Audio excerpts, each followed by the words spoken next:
/ virtual reality. They're used for no worries. Forgot to restart the recording. For biological applications, using liquid crystal based lacing in even laptop screens and TVs. And so our approach is, this is our experimental setup. And so you have a laser shining through the sample, which is placed between the pole pieces of a magnet that we can control with the current running through it. And you have a polarizer here and a polarizer here, or also known as the analyzer. And these polarizers are crossed so that if there is nothing here, no light gets through to this photodiode, which measures the light intensity.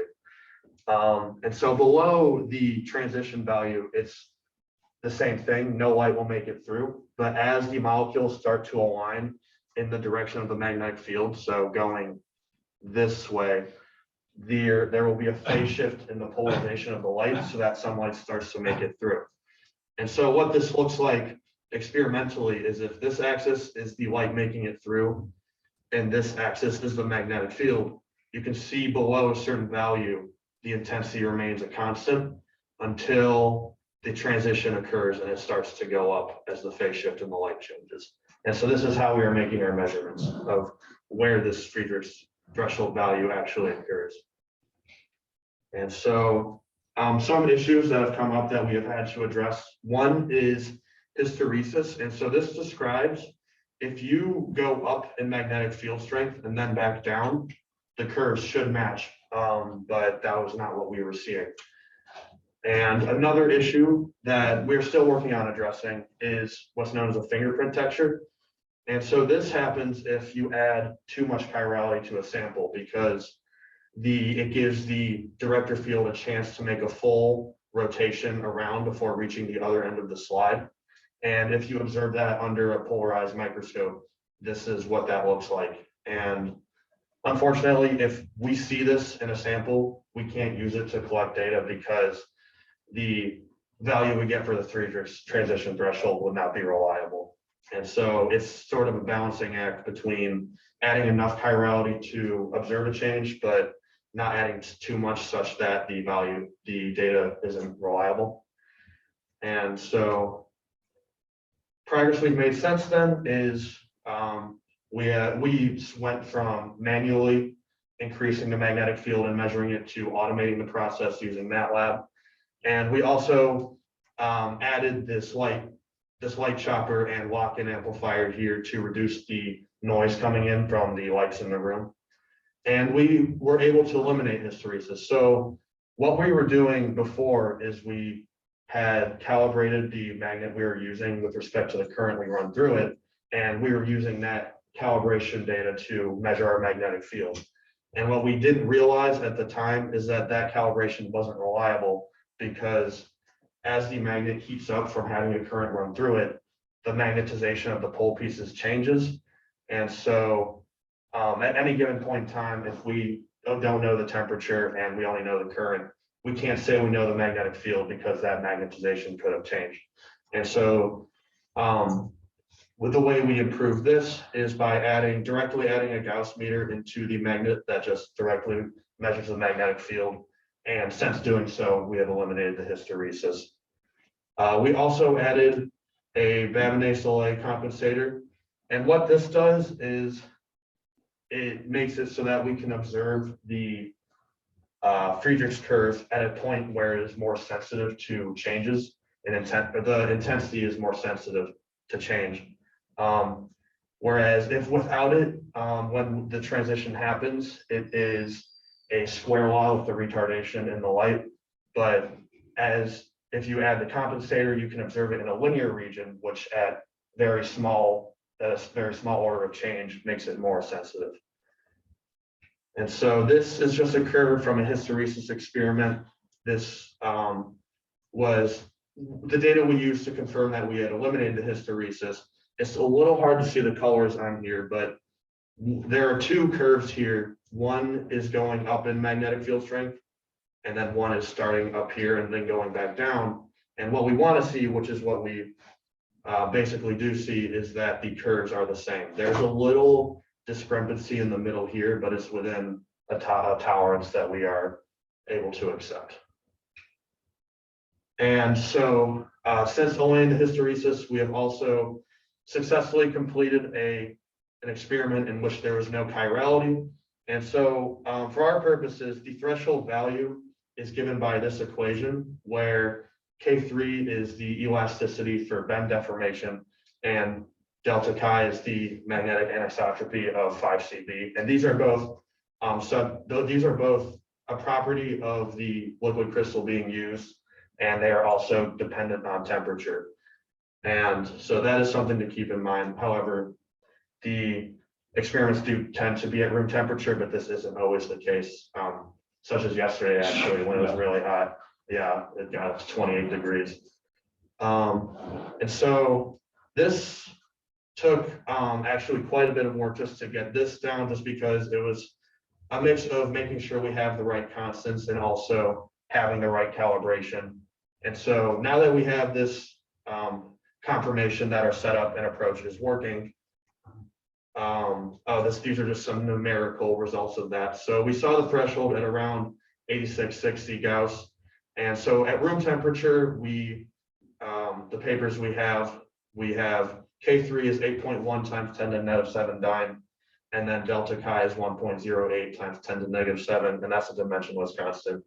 And then D, which is the thickness of the sample, was about 9.64 micrometers. And so if you plug those numbers into this equation, you get that the expected value is 8920 Gauss, which is within about 3% of what we actually saw. And so, yes, this is just confirmation that we can move forward with these constants in this approach. And so for the plans for the very near future is now to start dissolving chiral agent such as CB15 and maybe some of these other substances to add a chirality and see how the Friedrichs transition value changes. We also, in doing so, need to address the fingerprint texture. And so to analyze this, you can see here, this is the equation for the magnetic field, the Friedrichs transition threshold. And then if you multiply both sides by the thickness, you see that the transition value times the thickness is equal to a constant in the achiral case. And so what this curve here is trying to depict is that in an undoped case, every product of the magnetic field times the thickness, you should start to see a transition around the value of this constant. And once we start adding chirality, it's expected that this curve will start to shift to the left. But it's all, and this is in the case where we can't get perfectly uniform thickness, but overall it is best to keep about the same thickness anyway. So this is just one approach, but the main idea is once we add chirality, this transition value will start to shift to the left. And in the end, we hope to both ideally analytically, but also experimentally determine this relationship between chiral agent and the concentration of chiral agent and the Friedrichs threshold value, and then maybe add a correction term to this equation for the achiral case. Thank you. Questions. If anybody on Zoom wants to ask a question, just unmute yourself and talk. When they got anyone in the room. So I have a couple. Why does the fingerprinting make it like the data bad? Right. So we'll go.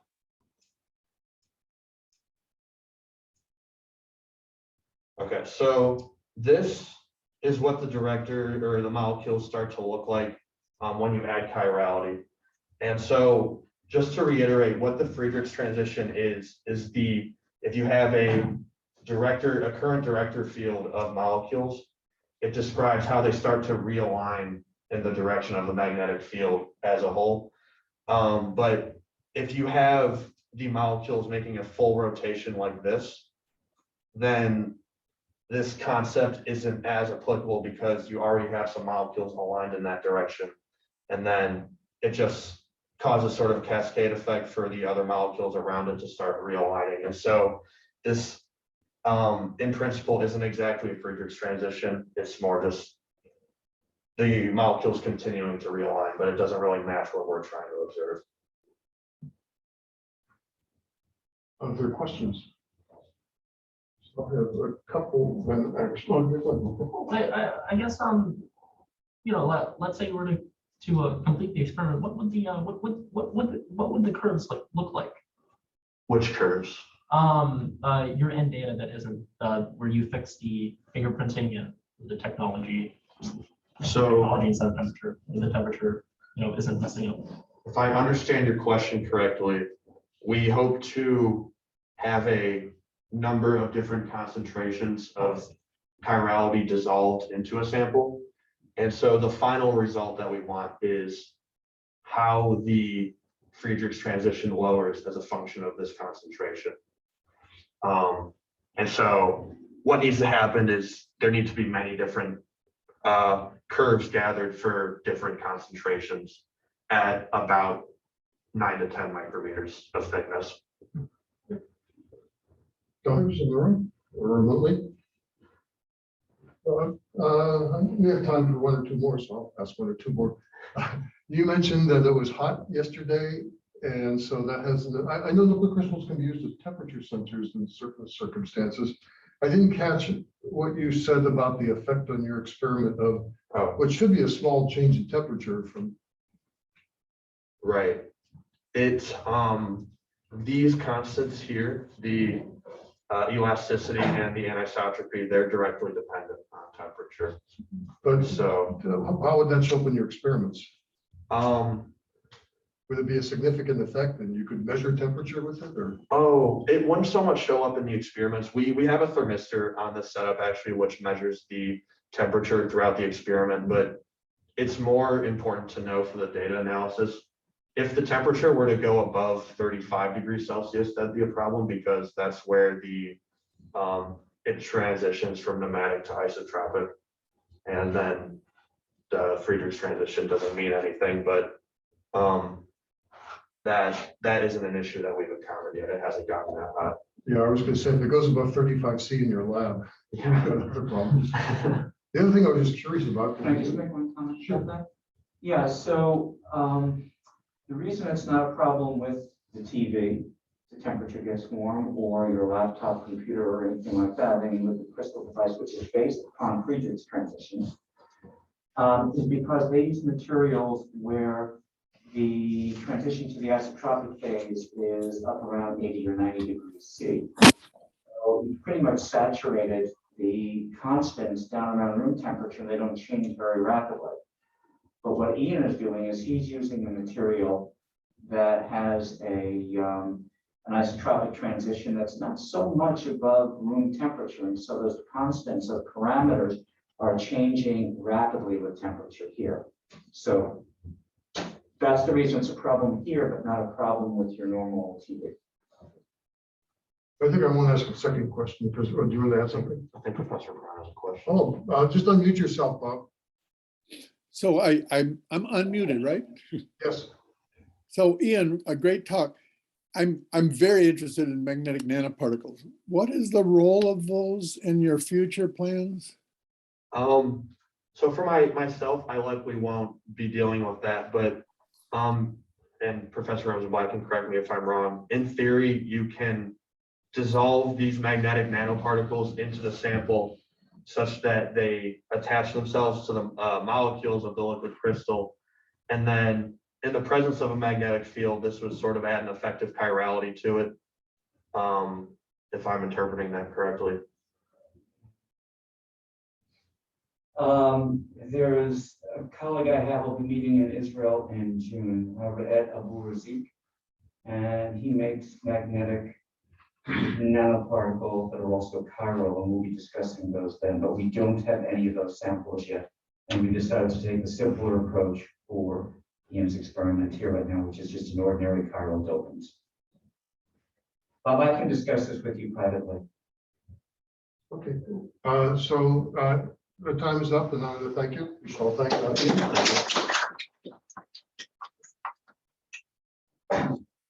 I think I'm going to stop using this timer because we're on a nice even schedule of talks. And look at the one in the room.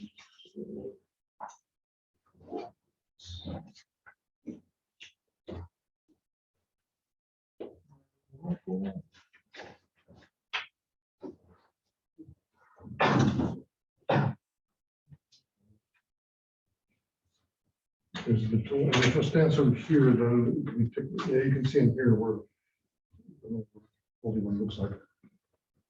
Oh, nice, I'm right there. Cool. There's the, yes. Well, I'm Michael Gabe, for those of you who don't know, and my project focuses on something called Rayleigh-Taylor instability, and my research advisor is also Professor Charles Rosenblatt. So most people in the room have seen this before, but those who need a reminder, and those who haven't seen it, Rayleigh-Taylor instability describes any configuration where a lighter fluid is accelerated into a heavier fluid. This describes multiple or many scales of the universe. If you're pouring milk into coffee, setting off a grenade or an explosion, looking at, I don't know, inkjet resolution, I stole that from my advisor, or analyzing nebula. It's no wonder that in 1950, this research sort of blew up. So back in 1882, Lord Rayleigh discovered this, and it went really under the radar until 1950 when Sir Geoffrey Ingram Taylor found this paper and sort of blew it up. And especially in the 1950s, there was a lot of research on Rayleigh-Taylor instability. There's a lot of computer simulations, and one of the people running these experiments is Professor Charles Rosenblatt, my research advisor. So for the past decade or so, Professor Charles Rosenblatt has been analyzing the configuration of dissolving manganese chloride into distilled water, magnetically levitating that over hexadecane and suddenly turning off the magnetic field and analyzing what happens at the interface. At the right here, you can see this sort of column by column archetypal progression of Rayleigh-Taylor instability. I need to mention the point of dissolving the manganese chloride is so it's magnetic, so you can magnetically levitate it. But you can see from this natural progression, you get these three regimes, and my project will focus on the first regime, where the experimental equation is in the top left, where y and x are the two spatial coordinates of any point on the interface. T is time. A naught is this initial amplitude, and sigma k and k are Fibs parameters, and sigma k is the sort of parameter of interest, which is the growth rate, and can be solved analytically using the linearized Navier-Stokes equation. This is the inviscid, where we're not looking at viscosity equation, where rho is the density of a liquid, rho 1 is the heavier liquid, g is the acceleration due to gravity, and gamma is the interfacial tension, or the rather surface tension between the two interfaces. And that's something we're going to especially explore in this project a little bit. So it's important. So before, in Professor Rosenblatt and his group found that sigma k is experimentally 20% slower than predicted by the linearized Navier-Stokes equation. So my project focuses on dissolving manganese chloride into methanol and levitating that over hexadecane and over air to see if some different property, whether it's the interfacial tension or whatever we might find out, is the reason for why sigma k is experimentally 20% slower than predicted. It's important here to talk about the apparatus that we'll be using, where you have this laser that bounces off of a mirror and goes through a cylindrical convex lens and kind of elongates across the length of the cell.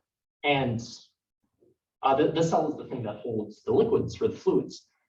And we have a camera that points at the magnet. Underneath the magnet is a mirror, and that is used to look right at the cell. You can see in the bottom right here, this the heavy fluid sort of completely illuminates because of the dye and the laser, and it looks pretty. And this is one of the experiments that I ran over the summer, doing a different. I wonder if I can run it.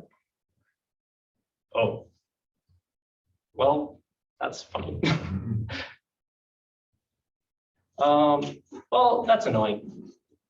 But I guess if I skip to a different sort of solution, you could see that that the photo or the camera rather, or whatever, this is at the top is the virtual image. And because it's mirrored, it's upside down. So the fluorescent fluid is at the bottom. And you see that these wires here, these 5, I don't know, these 5 lines, that perturbs the magnetic field. And using that, you can actually choose a knot. And that's really nice. At the bottom, you see extra wires. And because of the position of the camera, there's a cell here, and there's a camera, and there's a mirror here, and the camera's pointed up. So there's the actual cell. Please ignore that. I really wish I could show the water over hexadecane, but I guess there's some technical difficulty. I wanted to completely saturate the manganese chloride and the methanol to get the sort of highest magnetic susceptibility so I could magnetically levitate it. And I found that to be 55% by weight because of time constraints. It won't say all of the trouble that I got into, but I got the percent weight ratio and the density, and that was nice. Again, I really wish the video worked of the water over hexadecane, but it doesn't. To show, if I were to show the video, you would see this sort of. You can draw on the board if you want. Oh yeah, that would be nice. Zoom people can't see you on the board, but that's That's a shame. You would see these sort of mushroom clouds, where this is the fluorescent heavy fluid, and this is the lighter fluid here. Unfortunately, in the methanol over air configuration, we didn't see any of that. It just sort of plowed down through the middle, and that was probably due to the extremely high interfacial tension. And even after dissolving a lot of a surfactant in it, we couldn't see any instability, and that was really a shame. It would have looked cool. But what looked very promising is the methanol over hexadecane configuration, and you can see these sort of instability spikes if you kind of squint your eyes. These 3 plumes just go up. Again, it's a mirror image, so it goes down. And oh, that's good. At the top right, I have a picture of the water over hexadecane configuration. So you see those spikes go up, and again, that's just good news. So that project was a go. Cool. And I'll just briefly mention this. The rhodium chloride dye was very, very, how do you say, volatile in methanol. And where you would use a much larger concentration than 10 to the -5% by weight, it was a kind of a trouble finding the correct concentration, but that's what we have. On the picture right next to the quoted value of the concentration that I have is this sort of gradient where the vial at the very left is a 0.03% by weight ratio of rhodium chloride, and 4 from the right of that is the 10 to the -5 times 3% weight rhodium chloride to methanol. And also I found the viscosity of my solution using an abelahide viscometer. So the way that you use an abelahide viscometer is you pour the fluid through one end of the viscometer, you vacuum it through the other end of the viscometer, and you time the time that it takes to go from one part to another part. And with that, you find the viscosity. Again, there was a lot of trouble to find that, but again, I'm going to skip that for the sake of time. What I'm really going to go into is our attempt to find the interfacial tension of my solution in hexadecane. We use something called the pen and drop method. And you can see this equation in the middle, gamma, which is the interfacial tension, can be found using, or if you have the gravitational, or rather the acceleration due to gravity, sigma, which is the effective mass, or sorry, effective density, the difference in density, dE squared, and 1/h, which I'll get into in just a second. So by holding a drop of a fluid inside of another fluid, if you have the size of that and you have the shape of that, you can get the interfacial tension, where dE squared is the equatorial diameter, which is, as you can see at the figure all the way to the left, it's the diameter where the drop is longest. And if you take that length and go from the bottom up of the droplet and you take the diameter there, that's the secondary diameter. The ratio of the secondary diameter to the equatorial diameter is S, shown all the way at the right in table 1. And these people in this paper back in 1938 found S versus 1/h for a number of values, and in many papers was verified and even expanded.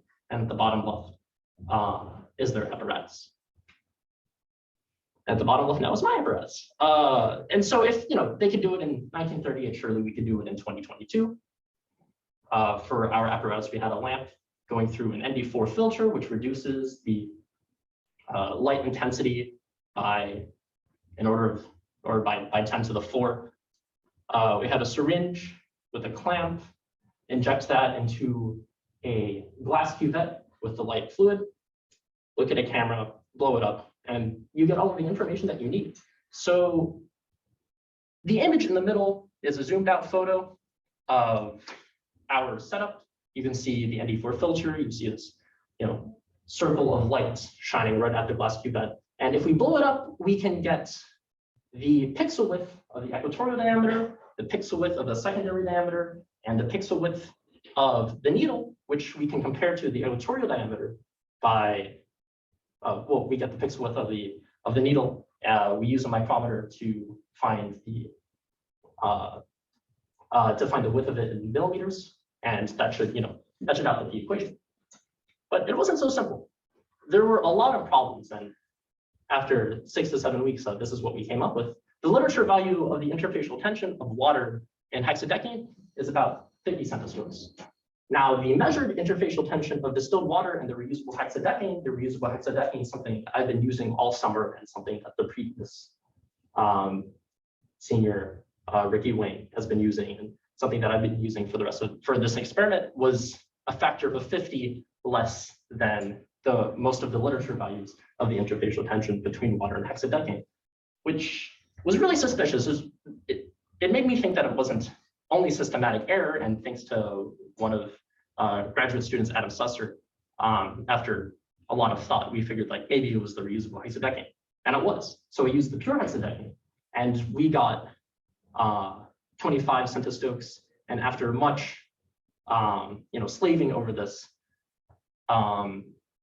we weren't able to find the interfacial tension. And not only that, we found that the reusable hexadecane in our lab was a lot different than the pure hexadecane, which became kind of a problem. So I don't have the pictures here, but we found that the pure hexadecane against the methanol solution actually didn't have any instability. And putting too much surfactant completely skips the linear regime and just made these plumes go up and out. And we knew that we had to optimize the surfactant in the methanol, but that's just wasn't feasible with 2 weeks left in the semester. I think we have enough time. And so because it's a senior project, we wanted to get some data to look at. And it was pretty bad. I mean, when you look here, it doesn't look bad, but then you realize it's not my data. So from 2 years ago, there was another senior named Joshua Eston who did the amplitude growth rate of a 3-layer system using manganese chloride dissolved in water and hexadecane on both sides. And this is the amplitude growth rate that he got. And this is in the appendix of one of his papers. There's not enough time to talk about the MATLAB algorithm that finds the logarithmic amplitude of the growth rate. But this is what I got. We used the beginning methanol and hexadecane experimental run that you saw maybe 10 slides ago, and really it's nonsensical. The experimental value is 10 to the -3 times 5, and in theory it's a lot bigger, and I don't think that the interfacial tension 1/4 is anything close to that value. So the results really are pitiful and not worthwhile. But no, all is not lost. Just because we don't have the results doesn't mean I didn't get anything done in the semester. So this project is certainly doable with a bit more time. And to finish the project, what we would do is optimize for the surfactant in methanol, see if we can get a linear regime or a Rayleigh-Taylor instability that's suitable for data. And from then, we find the interfacial tension using a much better setup than we have. And then maybe we could have a paper. And well, that's all I have. Thanks for listening.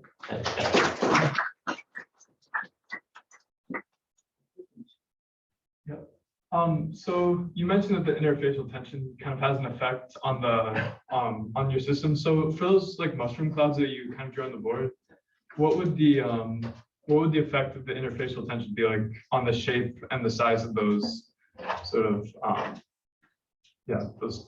So I'm trying to go back to the slide where it has that sort of, again, Professor Rosenblatt is the expert on this, and these spikes are outside the scope of my project. And it isn't described by the equation of sigma k. It actually, it's not dominated by viscosity, and please, Professor Rosenblatt, correct me if I'm wrong. But it's not really described by this equation. I don't know, Chuck, if you want to say something. No, that's the linear regime. This Yeah. is far into the nonlinear regime. It's referred to as a Kelvin-Helmholtz instability. And when you get into that regime, you have one fluid going up, one fluid going down, and you have these two fluids effectively going in opposite directions, causing the not spiking, but the whatever those things are from where the mushroom sort of comes out. In terms of the effect of surface tension, presumably, and I don't know that field very well, but presumably if the surface tension is relatively large, you're going to get an enhanced mushrooming. If it's relatively small, then they should be able to, they're not going to see each other very much. They should be able to move by without having that effect. So you mentioned that you said that the rhodamine chloride was extremely volatile in the methanol. Does that mean that it's like hard to keep the rhodamine chloride from evaporating out of the solution? Yeah, volatile was totally the wrong word.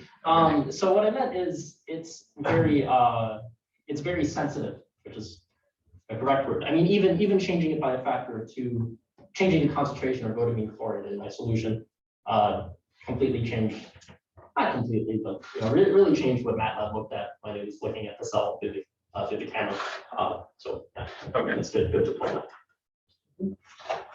Like when you talked about Professor Rosenblatt's like previous work, you listed like a pair of fluids, and then you tried like other fluids, including air. So like, what is like when you reference sigma k here, like what is actually the sigma k that's of interest? Is it like between 2 specific fluids, or is it like a more general thing?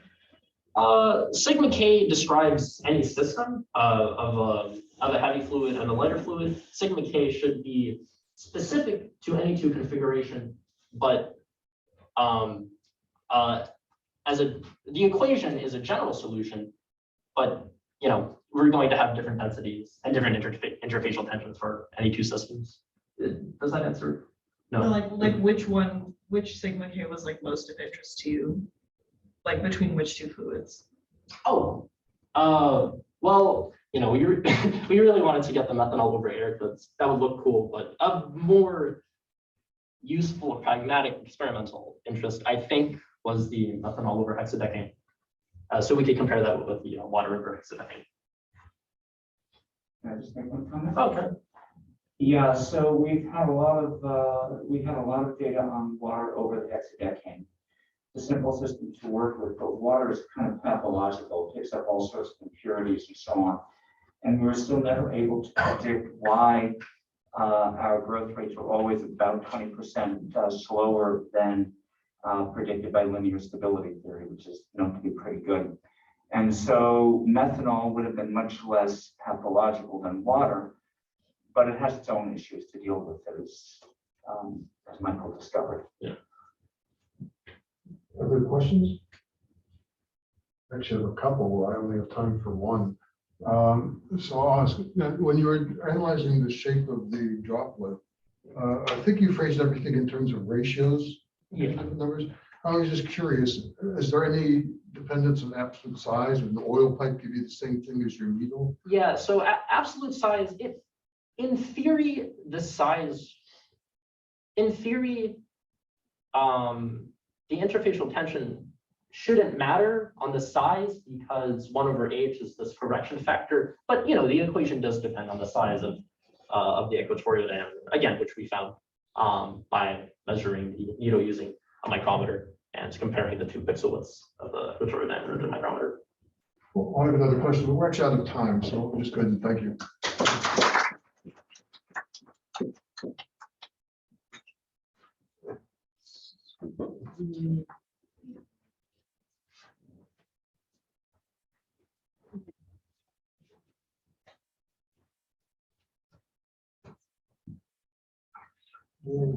If you want to use it and just stand about here, then you can see this little picture where you'll show up as a. Okay. Great.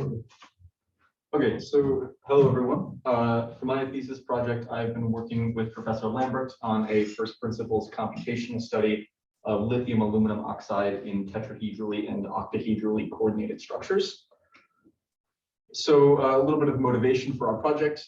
Really, since the beginning of semiconductor technology, it's been known that going to larger bandgap materials can offer numerous performance advantages in semiconducting devices. But it wasn't really until the 1980s and 1990s with the work of Isamu Akasaki, Hiroshi Amano, and Shuji Nakamura on, in particular, gallium nitride and indium gallium nitride, that the actual development of materials with band gaps larger than the traditional silicon or germanium actually became technologically feasible. There were other materials that had larger gaps, for instance, silicon carbide. But this work on gallium nitride and indium gallium nitride really was a breakthrough in the field. So going to higher band gap in actual devices can lead to things like a higher breakdown voltage, faster switching frequencies, and also a higher temperature threshold at which a device will be operational. So ultra-wide bandgap materials are defined as materials with a bandgap larger than 4 electron volts. And in this range of bandgap, for instance, in optoelectronic devices, you'd see emission in the UV.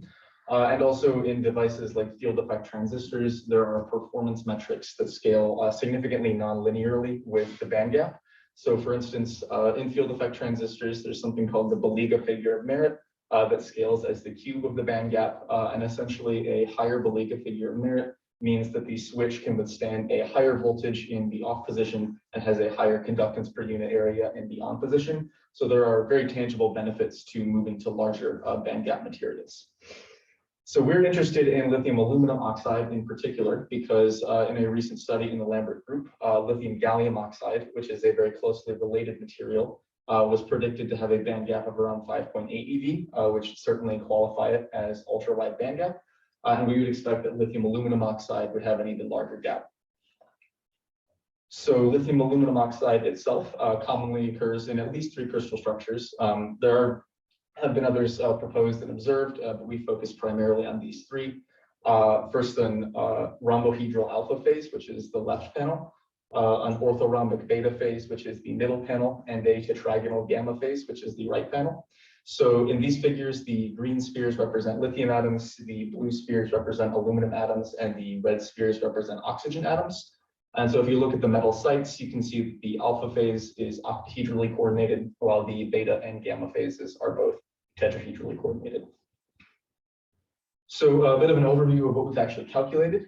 So we started with the cohesive energies of each of the crystal structures, which are important firstly because the cohesive energies tell us which structure would actually be the lowest energy, which determines which one is likely to actually be the most stable.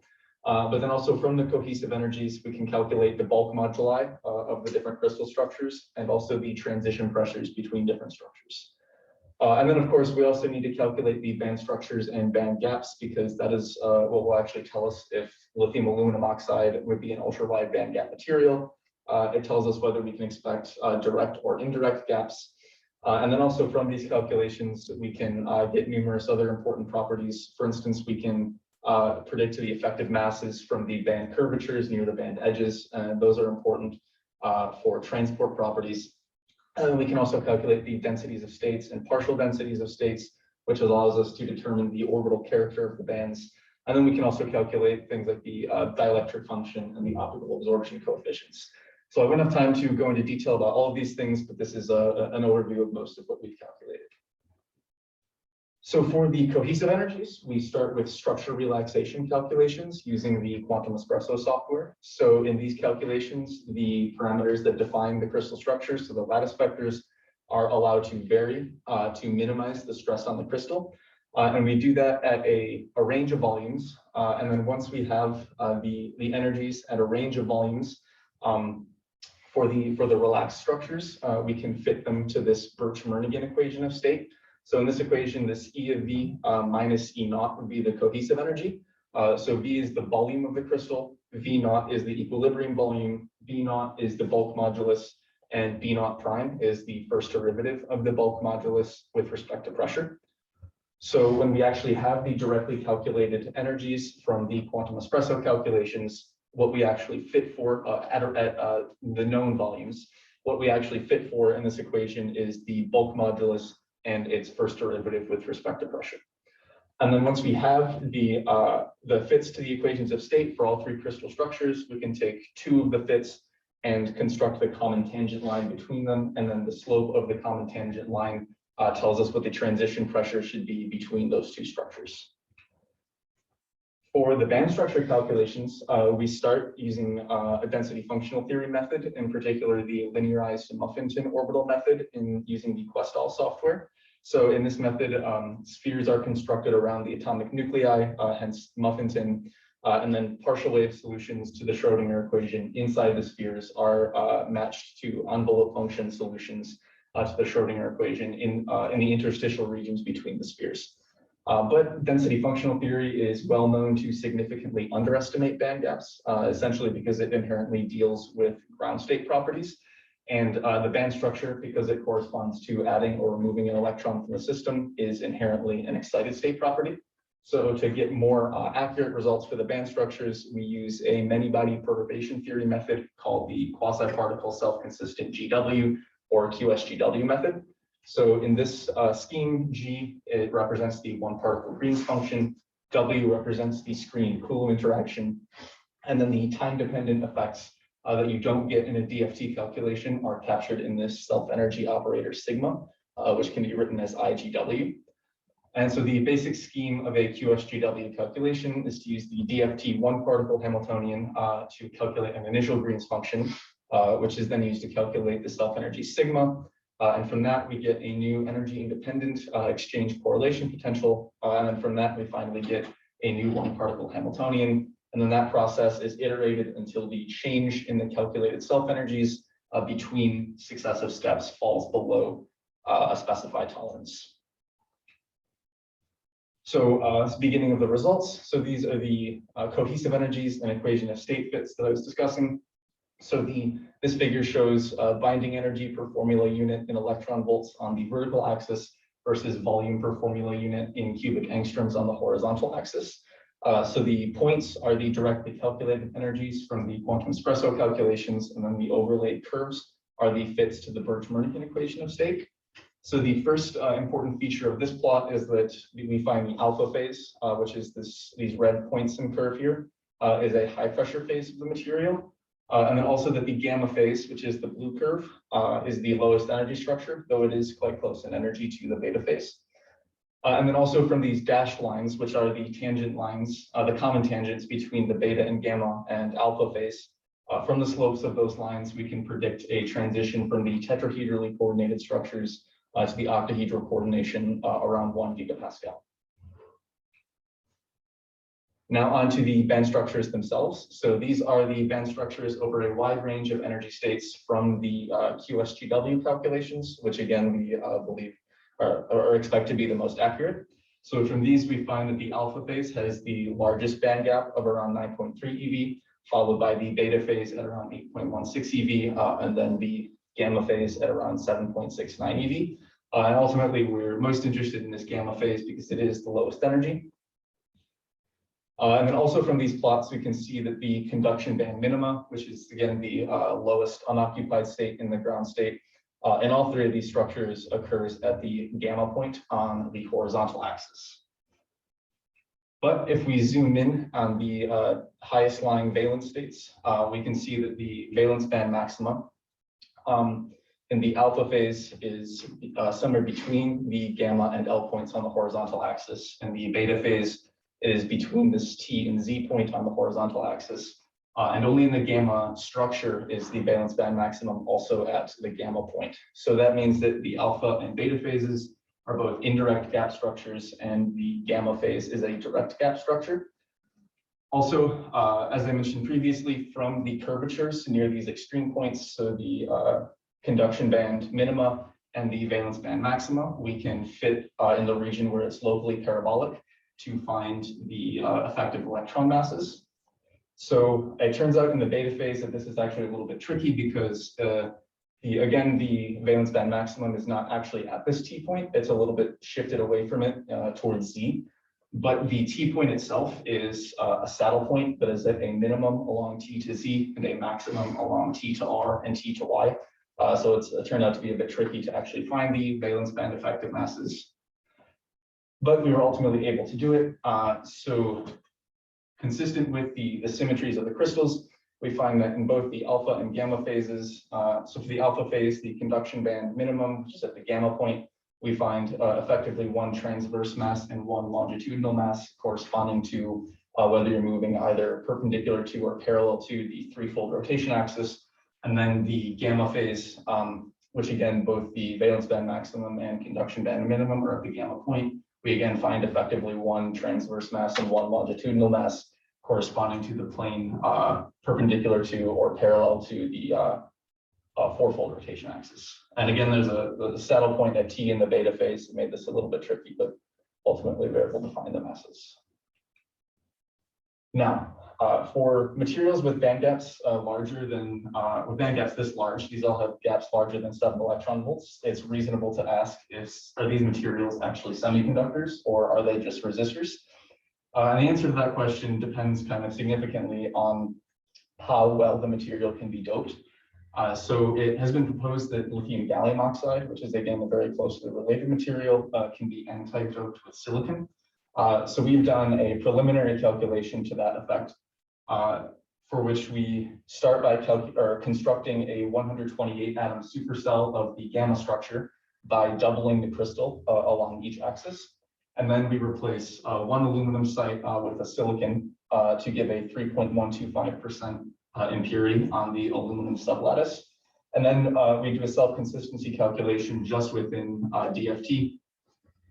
And from this, we find that it appears that the impurity does not introduce a separate level in the gap, but rather that the Fermi level is in the conduction band, and the impurity only introduces shallow states, which implies that silicon could be a shallow dopant for the gamma structure of this material. However, there are some important caveats to that. The first being that we did not relax the 128 atom cell because it's very computationally expensive to do so. And also, again, this is just, this is not a QSGW calculation. So this result could be an artifact of the less accurate method. Were we to do a QSGW calculation, we would want to see whether the silicon levels shift up with the rest of the conduction bands. But this result in itself implies that silicon could be a shallow dopant for the gamma structure. So conclusions and further considerations, we found that the octahedrally coordinated alpha phase is a high pressure phase with an expected transition from the tetrahedral to octahedral coordination at around 1 gigapascal. We found that all 3 forms of lithium aluminum oxide would qualify as ultra-wide bandgap materials, 2 having indirect and 1 having a direct gap.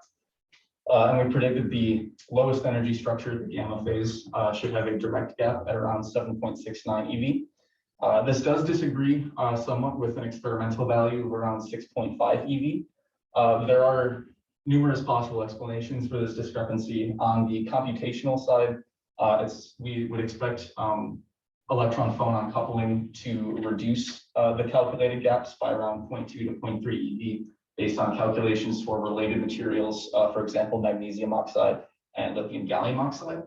And it's also possible that in this material, there would be strong excitonic effects that could alter or have some substantial difference between the band-to-band difference and the onset of absorption. But on the experimental side, so this experiment they had just started to see an onset or a decrease in transmission at around 190 nanometer incident light, but they didn't go to any shorter wavelength than that. So it's possible that that one would have to use even shorter wavelengths to really accurately determine the gap. And lastly, we found that silicon could be a shallow dopant for gamma lithium aluminum oxide, but this is not a robust prediction at this time. We would ultimately want to do a more refined calculation.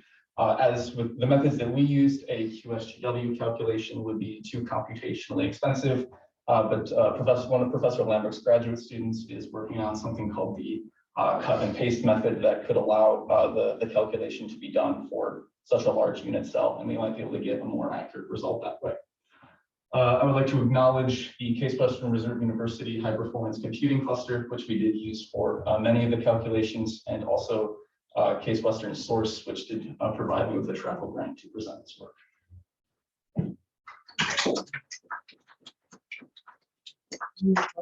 Questions. I should point out there are 13 remote attendees, but I'm 2 of them. But Professor Lambert is also there Okay. remotely. So anybody who's attending remotely, you can just unmute yourselves and ask questions or put your hand up and we'll see it. Anyone in the room? Yeah, so you mentioned you had a saddle point in one of your calculations at T that made your calculation a little bit more difficult. Can you explain why Yeah, that so made your calculation more difficult? at first I was using an algorithm to find the effective masses contained within the same software that we do the band structure calculations in. But there are actually multiple saddle points in the high-lying valence states in the beta structure. So I had to write my own code to sort of search along the band surface to find the true maximum. Because the other algorithm was giving essentially, as for the valence band maximum, 2 negative effective masses and 1 positive, which implies a saddle point. But if you find the actual maximum, then you get 3 negative effective masses, which is what you expect for just a simple maximum. Several questions. What's true? You said that you doped your material. How did you decide what level of doping to use? I think you said 3%. Yeah, so that's kind of a trade-off between a realistic doping concentration and how large we can actually make the supercell and have it be, computationally efficient. But 3% is certainly not an unreasonable level. We initially started with just doing a silicon replacement in the 16 atom cell, and that would be kind of an unusually high level. Yeah. What do the effective masses mean, and like why are they of interest? So the effective masses are important for calculating the transport properties.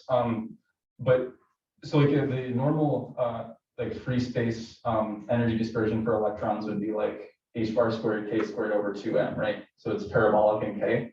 So we just look at this the parabolic region in the local neighborhood of the extreme point and fit what we call the effective mass, which is essentially a way of accounting for the interactions of the electron with the lattice that make it behave as if it has a different mass than just the electron mass. I guess, could you go to your acknowledgements? Which one? Acknowledgements. Oh, yeah. I was kind of interested.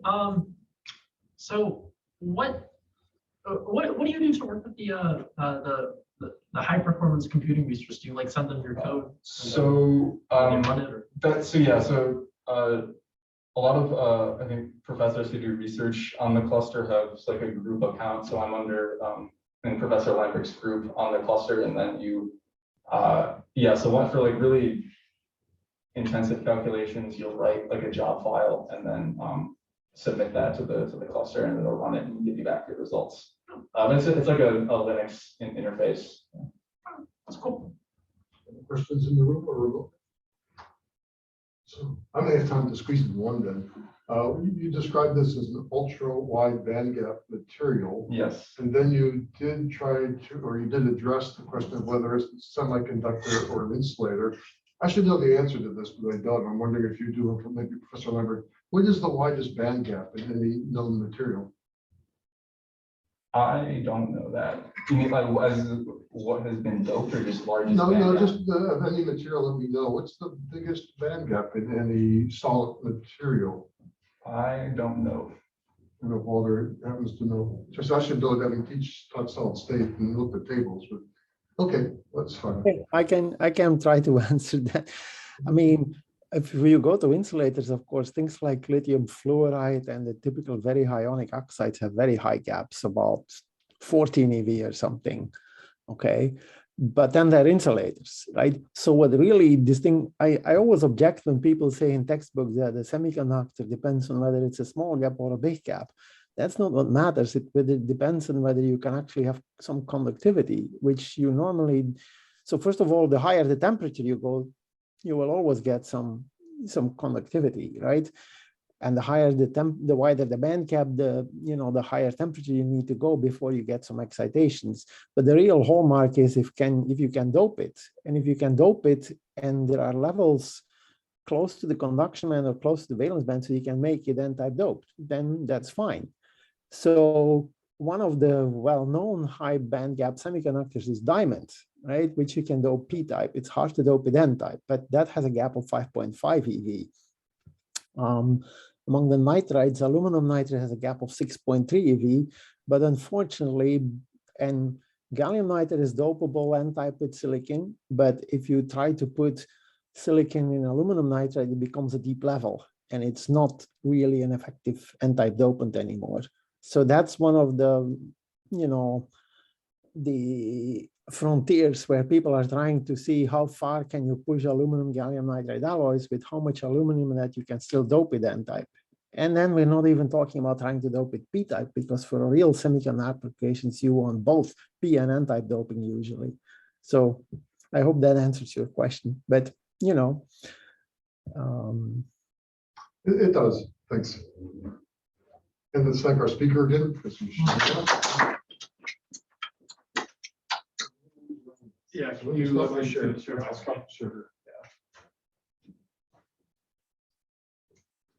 Such a bad.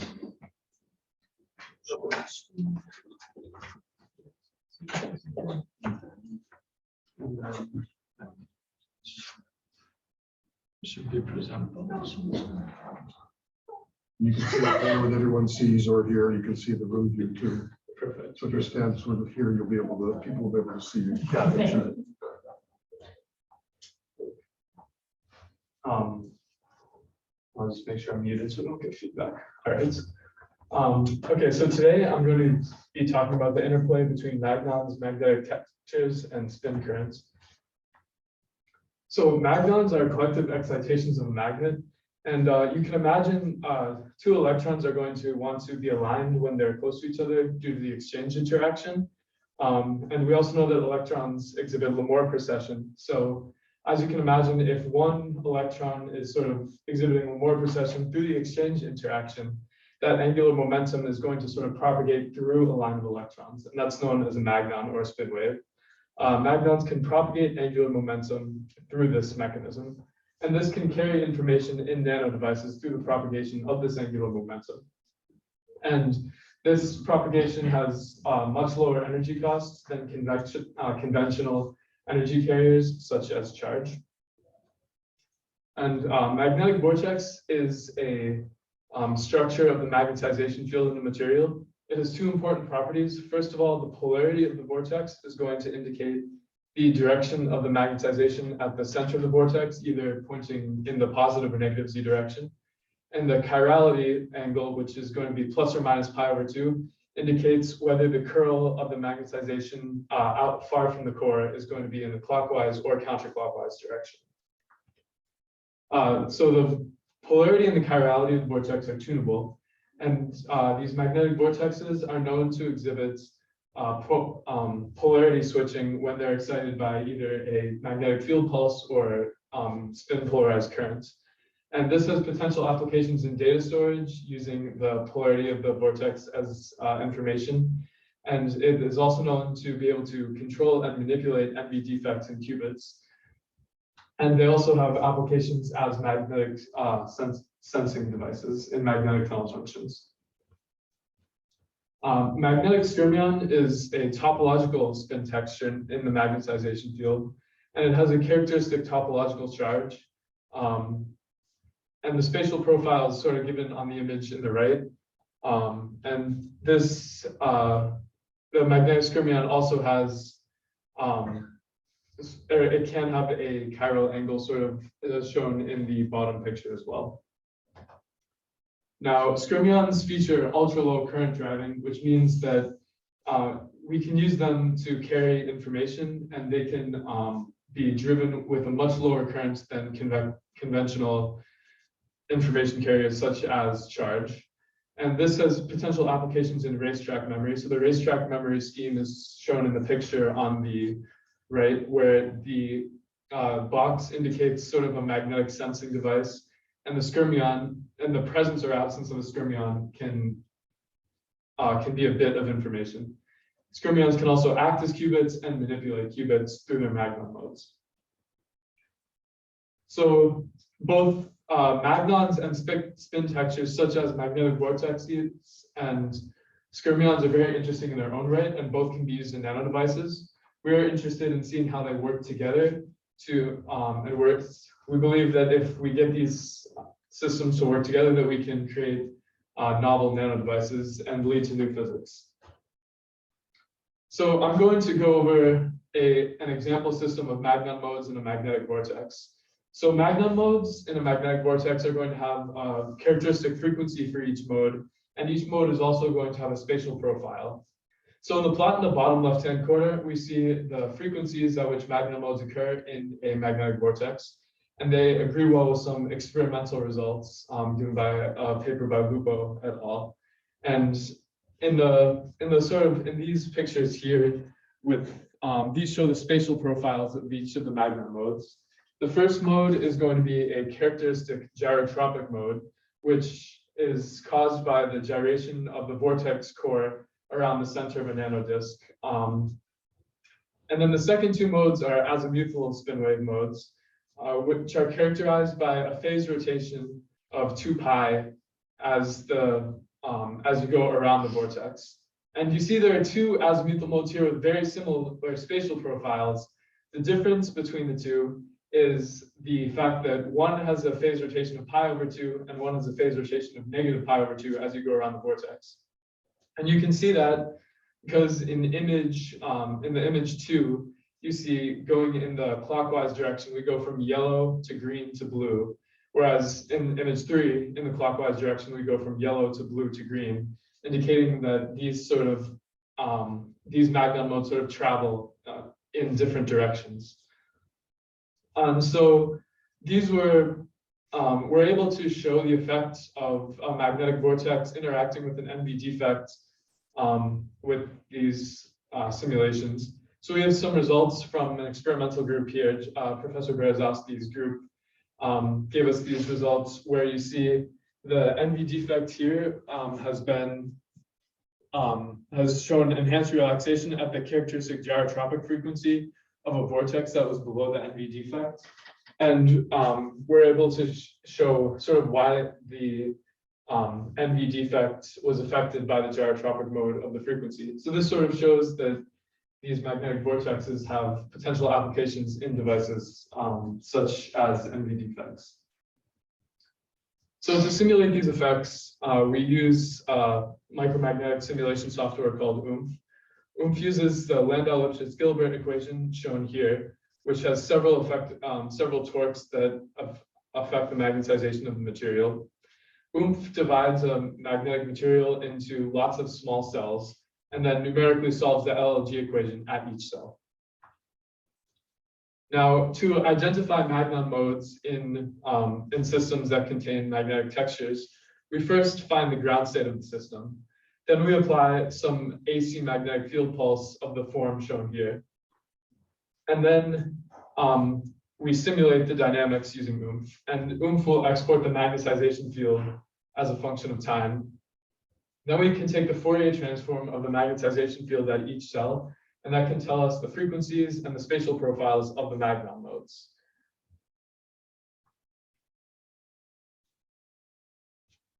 So the first system we were kind of interested in exploring was magnetic vortexes in the presence of the Dzielawinski-Maria interaction.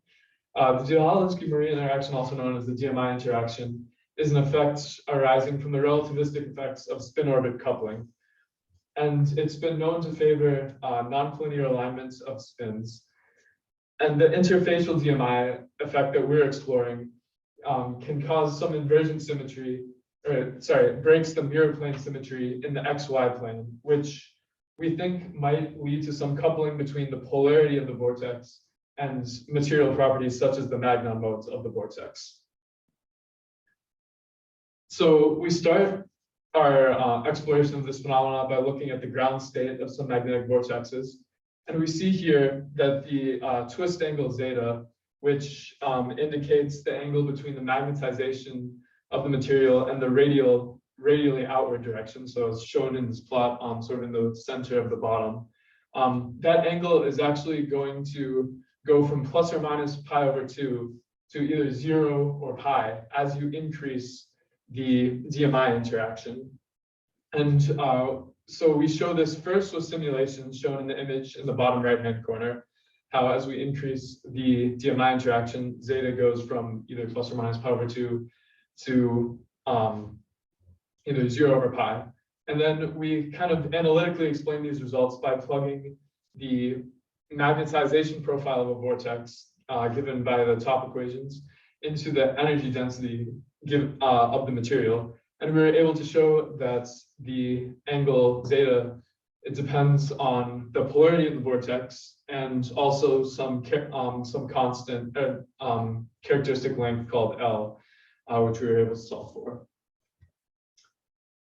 And we also explored the Magnon modes of the vortex with DMI using some simulations.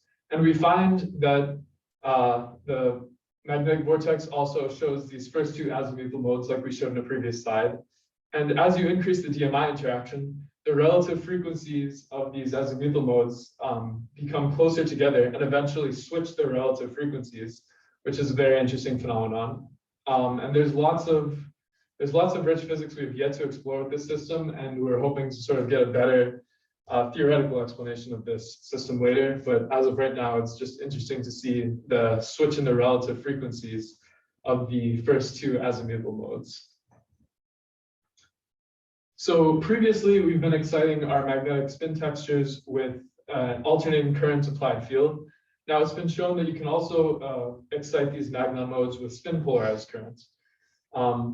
So in a uniform magnetization, we're able to, it's been shown before that you can insert this guess for a Magnon mode profile into the Landau-Lipschitz-Gilbert equation and get this matrix equation where you can solve for the eigenmodes of a Magnon. And you're able to show that the wave vector for the Magnons depends on the intensity of the current which you apply. Now, we're especially interested in the excitation of these Magnon modes with currents because experimentally it allows us to excite the Magnon modes of individual spin textures, such as individual Stermions or individual vortexes, which you can't do with the traditional alternating current applied magnetic field. So the system we're interested in is we're going to have a Stermion here on this magnetic layer, and we're going to inject spin currents through some very thin wire. And then there's going to be some insulating layer that forces the current to sort of propagate outwards in the plane of this magnetic Stermion. And eventually it will tunnel downwards through the insulating layer. And this can be described by the current densities shown in these equations. And we can excite the Magnon modes of magnetic Stermion using this current. So we simulate this phenomenon using oomph, and we find that using this excitation, we find 3 prominent Magnon modes, each of which are kind of shown to be similar to a Magnon mode you would get in a uniform plane, except with a phase shift of 180 degrees in the regions where the magnetization is pointing out of the page and pointing into the page. Interestingly, we find absence of azimuthal modes and of Stermion breathing modes. The absence of azimuthal modes is expected because, can be explained by the fact that the radial excitation, or the excitation with spin polarized current is radially symmetric, and azimuthal modes are not radially symmetric, so they should not be excited by the injected spin polarized current. The absence of breathing modes in the Stermions is a little bit puzzling, and we have yet to explore that.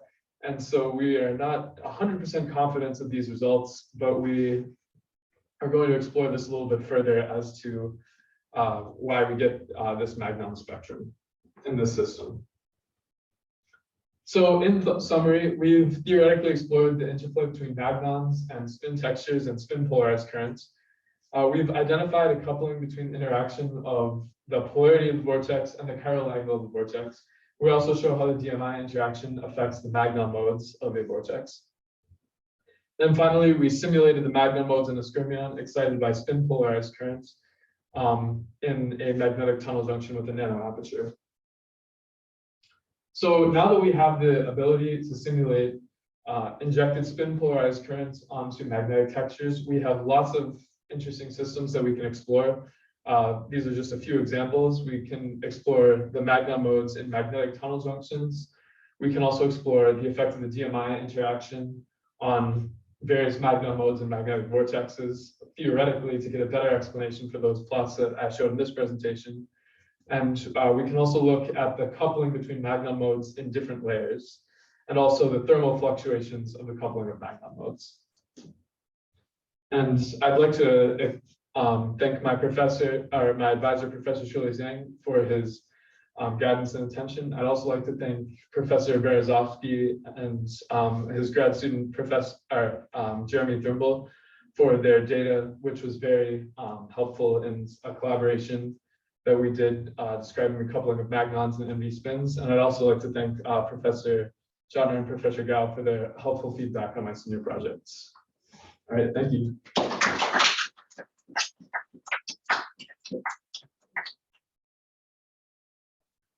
Do you have any idea of like the a mechanism of the coupling between the polarity and chiral angle?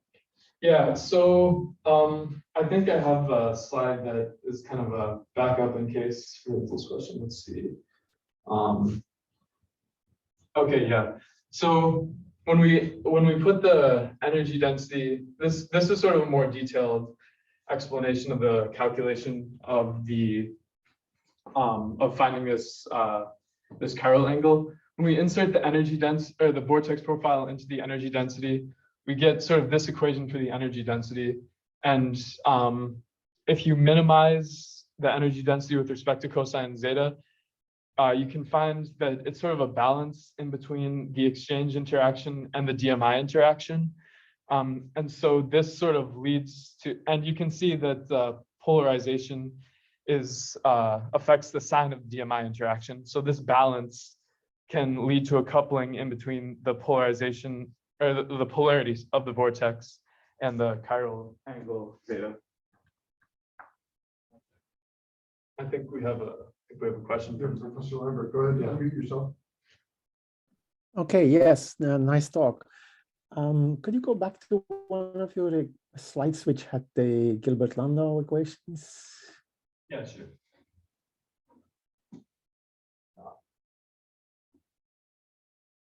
So I was wondering which of these terms here, if any, corresponds to this Dziarzolinski, this DMI Moria DMI interaction, and where the spin current, is the spin current somewhere included anywhere in these equations, or how does that, you know, was this something that was in the OOMF program separately, or is this in these equations? Where is it hidden? Yeah, sure. So in the Landau-Lifshitz-Gilbert equation, the spin polarized current is given by the terms underlined in red, where the coefficients Bj and Cj are going to be proportional to the applied spin currents. And then as far as the DMI interaction, that is included in this effective field here, where the effective field is the functional derivative of the energy density with respect to the magnetization, and the energy density for the DMI interaction, I think, is given. I see. Okay. Yeah, it's given in this slide. So if you take the functional derivative of the energy density, you'll get an effective field, which is included in the Landau-Lifshitz-Gilbert equation. I see. Okay, thank you. So you said dependent on the strength of the DMI interaction, you see sort of a flipping in the frequencies of the first two azimuthal modes. Yeah, So did you also, so is there some like critical strength of the DMI where the first two azimuthal modes are degenerate, or is it just like they flip? yeah, we do actually, let's see, maybe I can go to that slide. So you do see that they have some degeneracy at when the DMI interaction is 1 millijoule per meter squared. So that was actually very interesting. I think I'd be interested to run a simulation where the DMI interaction is fine-tuned so that they'll occur at the exact frequency, because it'll be interesting to see what happens when they run at the exact same frequency. This plot is a little bit might not be perfectly accurate because the DMI interaction, even though it appears to be the same peak, sort of the resolution of the plot is not very good. So those are probably two peaks very close to each other, but there is some degeneracy. It's not like there's some like repulsion of the, of the degeneracy. Okay, thank you. Officially, we're out of time. I want to squeeze in one more question. Yes. You talked about the devices like qubits that could be made with this physics.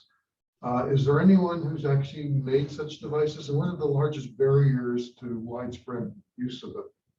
Yeah, so I guess some of the largest, I'm not aware of any groups that have like made like a functional like quantum computer using these devices.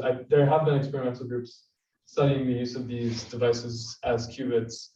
And then as far as the barriers for using Stermions, I'm not 100% sure of specifically the biggest barriers as using them as qubits. So Gary, I can say a few words on this. So there's very recent proposal, I think in 2021. So that's based on a bilayer of magnetic materials, frustrated magnets. So you have Skermion and anti-Skermion, and the superposition of this helicity of the Skermion then can be used as a qubit. That's just a concept that was proposed last year. Okay, well, we're out of time, so thank you. Break in high school, and I have a card here. Alan Reeves said pick up was at 11:30, so it's on. Recording, and you may have to go. I'm scared. Okay, good. Okay.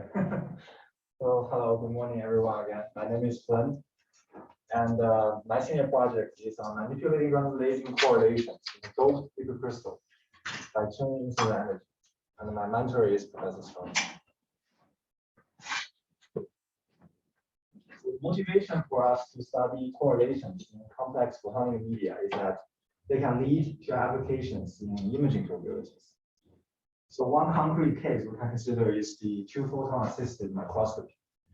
In the classical case, if you want to resolve the underlying chemical species, the excitation threshold is on the order of 10 to the 13 photons per second. On the contrary, if we utilize the quantum entanglement between photons, then we can lower that threshold by a factor of 10 to the 6 and preserve the same spatial resolution. Another direction for application is information transfer protocols. For instance, if we imagine there's a diffuse medium placed between the transmitting antennas and the receiving antennas, then this can induce interferences at the receiving ends of the antennas and thus increase the information transfer capacity between in this case, two sets of transmitting and receiving antennas, thus increasing the information capacity that can be transferred, given that in practice, the effective aperture size of the receiving antennas will be relatively small.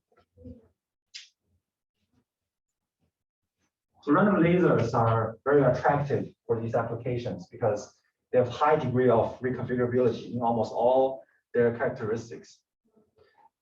Here, the random laser that we are constructing is gold nanoparticles and the paramethylene 597 atop of laser die, both dissolved in ambiguous liquid crystals.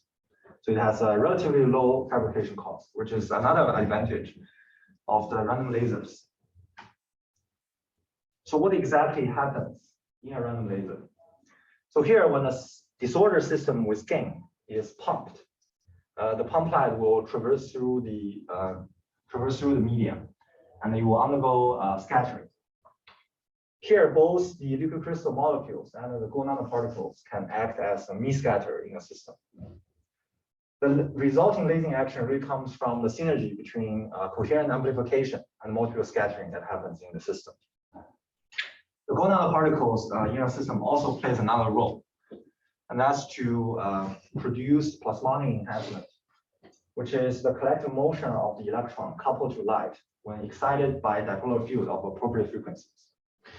Now, in our system, they're highly dispersed, which means that they collectively can provide an additional resonant feedback for the random lasing process. So because our system is highly stochastic, applying a full-on quantum mechanical model to understand our model is very challenging. What we want to do instead is to plot the Sorel function of the emitted intensities and find the distribution of the output modes.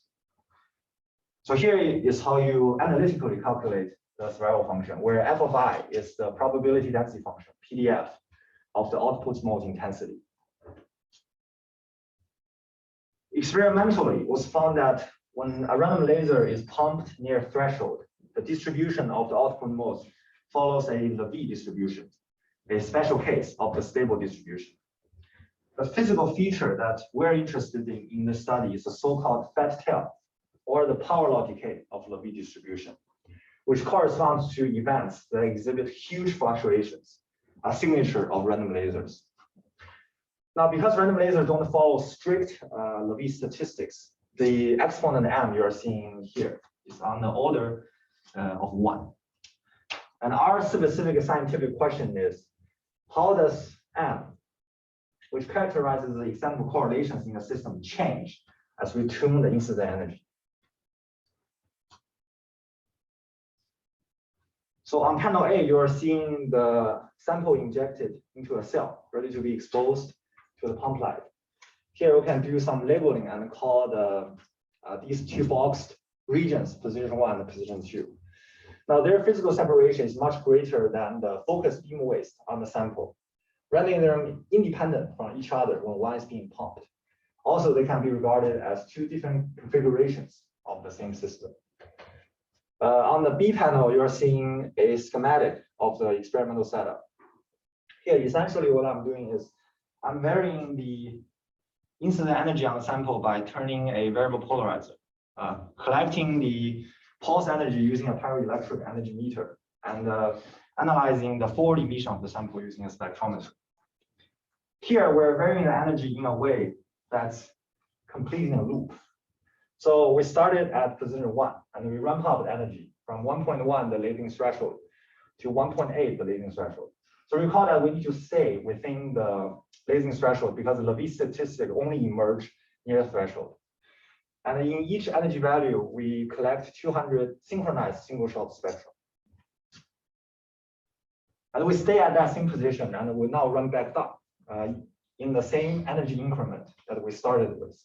And we have the same acquisition protocol, so 200 shots for each energy value. And finally, we repeat everything for position 2. So here I want to show an example analysis of how we extract the decay exponents m that characterizes the correlations in the system for each energy values. So here I'm taking the data from position 1 at 1.1, the threshold energy, which is about 31 microjoules as an example. So on panel A, you're seeing 5 randomly sampled shots out of the 200 shots that were collected in this acquisition window. And here you're seeing that the spectrum exhibits huge fluctuation in intensity, even within this 20 seconds acquisition window. So the repetition rate for our laser is 10 Hertz. Another thing is we saw 2 dominant modes, roughly at 571 and 572. And these lasing spikes are sub-nanometers in width. So these two evidence collectively show that we're observing random lasing action. Panel B is the complete temporal evolution of the 200 shots that we collected. Here you can see the vague horizontal stripes that's going through. So this reflects the long-standing modes that we saw at 571 and 572 in panel A. Another interesting thing to note that is during the first about 50 shots, there's a red shift in the lasing wavelengths, which could come from the mode competition that happens in this highly disordered photonic system. To select the modes that will be used for the survival analysis, we take the temporal average of the intensities over the entire 200 shots and implement a cutoff value to select the high contrast modes, which you're seeing in black triangles. And finally, panel D shows the survival function using two pooling methods. So here we're following literature where we use one method that we pool across wavelengths before we normalize by the lump sum average. And M2 is when we normalize at each wavelength before pooling. So in the limit that each shot is completely independent from each other, M1 and M2 should coincide, which is desirable for us. And as you can see, this is essentially the case because the curve resulting from M1 and M2 are very similar to each other. And the bright green line is a linear fit for M2 in the region that we expect to see the Levitel, which is at the high values of the normalized intensities. So this is the procedure that we took for every energy values to extract the decay exponents. So here I show you the complete evolution of the lasing characteristic when we ramp up to the highest energy and run all the way back to the original energy values. So here, one thing I also note that is that for each single shot spectrum, which is what we just saw, but now this is for all energy values, the intensities are normalized with respect to each individual spectrum. Because we do this because all we're interested in is a qualitative evolution of the single shot spectrum. Here we see that when we ramp up the incident energy, which is going this way, so the first row and also the second row, we see that more lasing modes are being supported. This is no surprise because now there's more available gain in the system to support more lasing modes. Another one that we notice is that with increasing energy, the contrast of the lasing modes and the persistence, so the consistency of them also increase with respect to the background. When we go to the ramp down phase and we start, so B7 and A7 have the same energy values. And now, so we start to ramp back down. We see that in the beginning, the lasing characteristics are very similar for those in B5, B6, and B7 compared to their counterparts in the ramp up phase.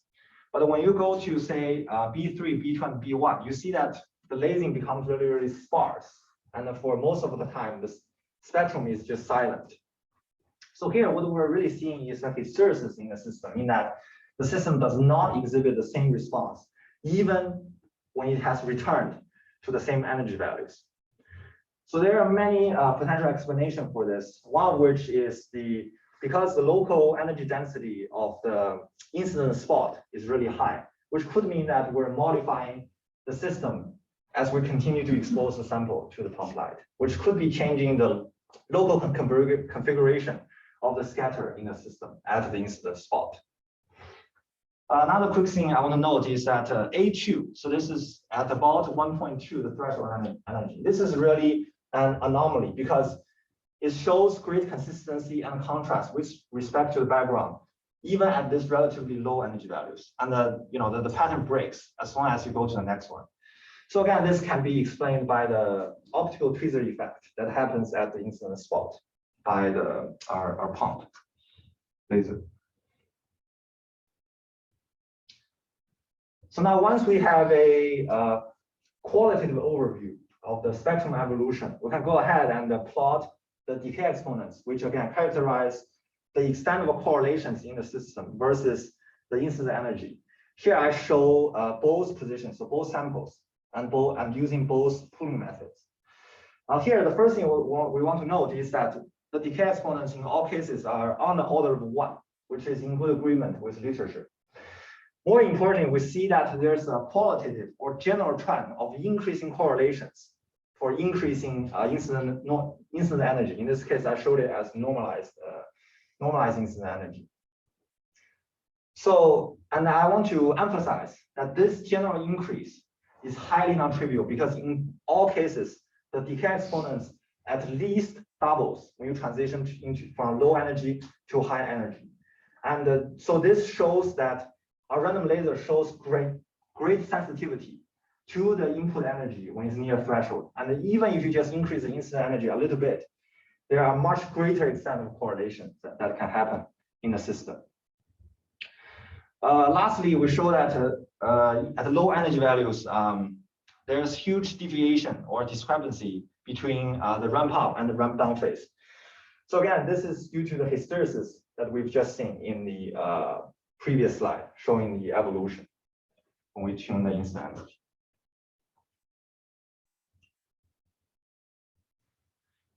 An additional question that we can ask is, what is the interplay or synergy between persistence and correlations?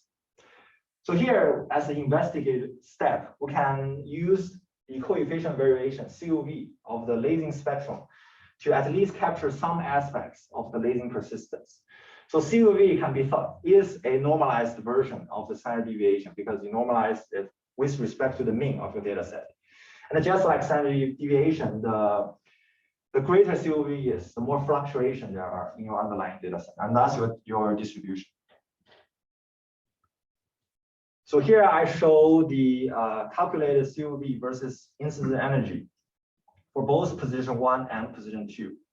Here you see that, again, this is a qualitative trend, but for increasing energy, we have a decrease in COV, which implies an increase in the persistence of lasing action.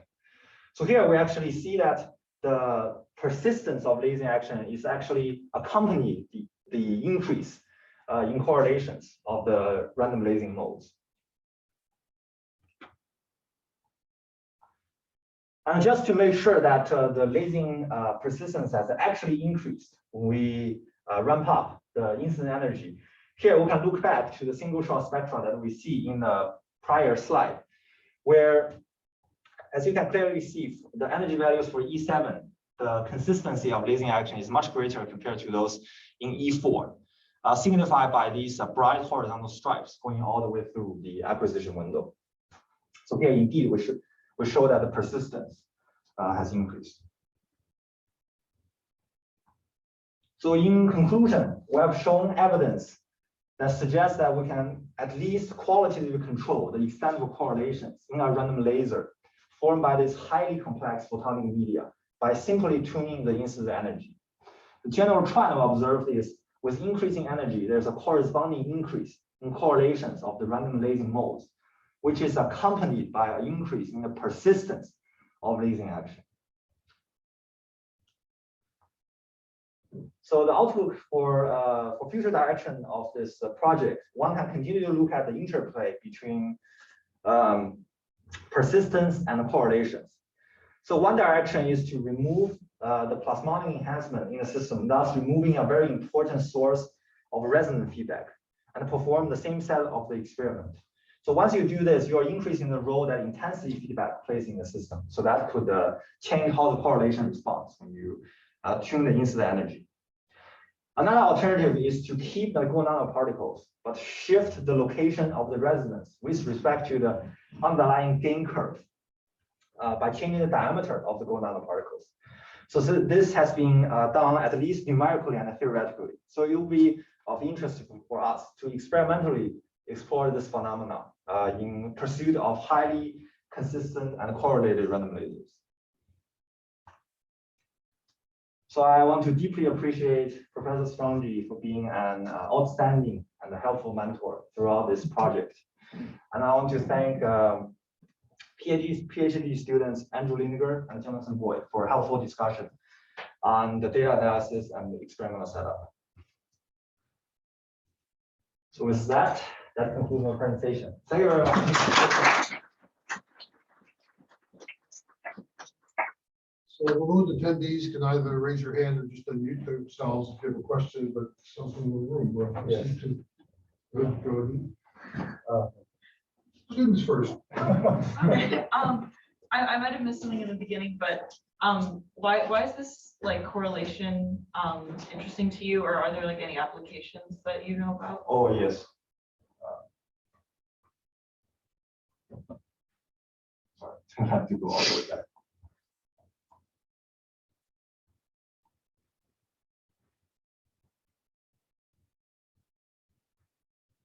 Okay.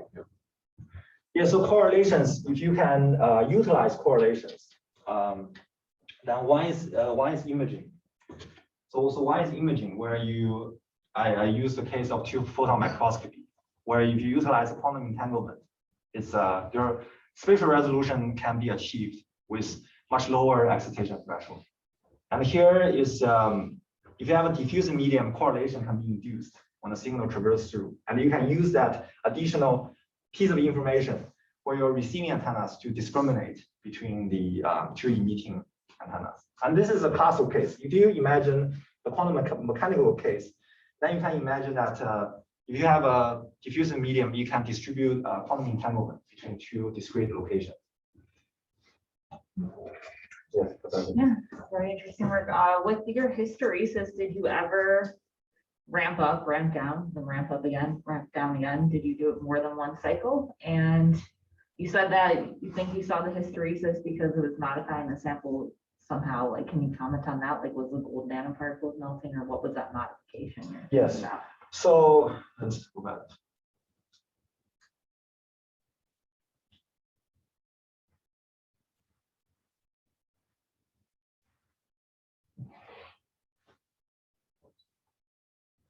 Yeah, so here I show the hysteresis when we ramp up first. Staying at that same position now, ramped up. I also see hysteresis when I just randomly sample. So if I go from some initial energy, goes from and some final energy, I also try randomly sample the energy points, and you still see the hysteresis.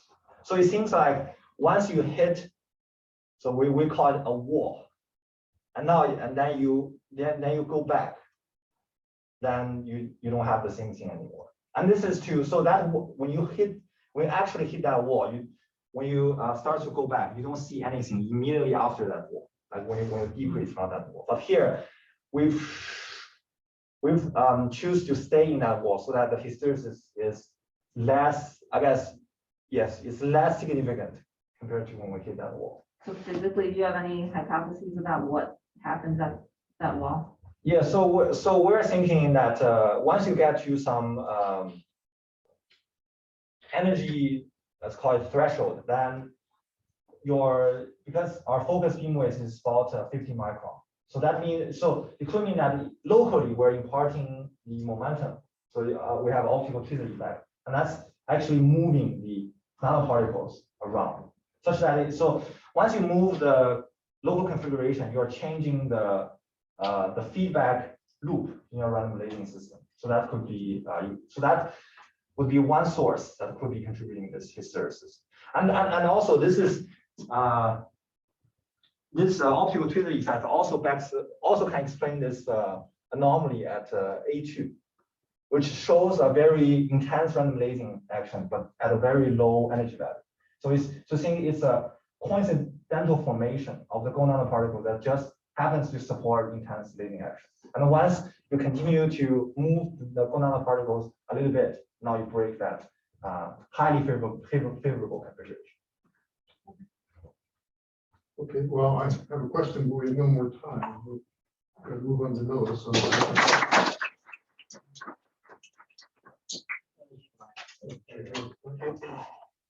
We're going to use yours. Yes.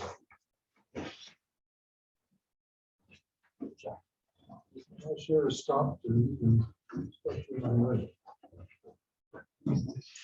no HDMI. It's not an HDMI. You share on Zoom. Yeah, that way everybody can. We do HDMI, that's fine. Can I find the Zoom link on my email? Yeah. It's got a PDF where you can It's also there if you want. It's also written on the board. Yes. You know what Susan Gordon? That would be my mom. She was here. But she left. That time. I think she went to see first. Yes, she did.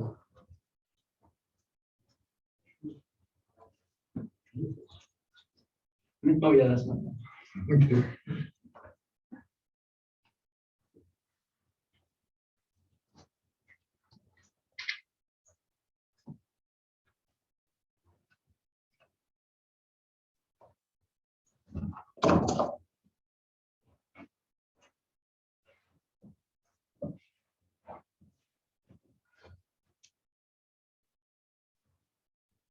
Say hi to grandma while we're waiting. Hi, Grandma. All right, 9:37. 354-1772. In all capital physics.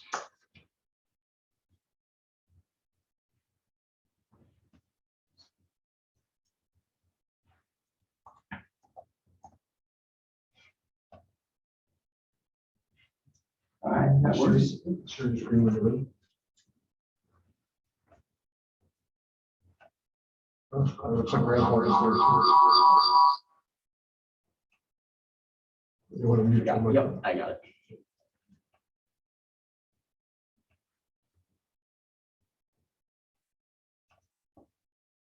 All right. Where should I stand? Just right here? Right here, and then you can see where you're visible here. Oh, great. Okay. All right. So, good morning, everyone. My name is Noah Vardy, and today I'll be presenting to you on my research called Statistics of a Stochastic Process, characterizing the behavior of random lasers. So, Flynn just covered this, but for those of you who don't know, a random laser works a lot like a traditional laser.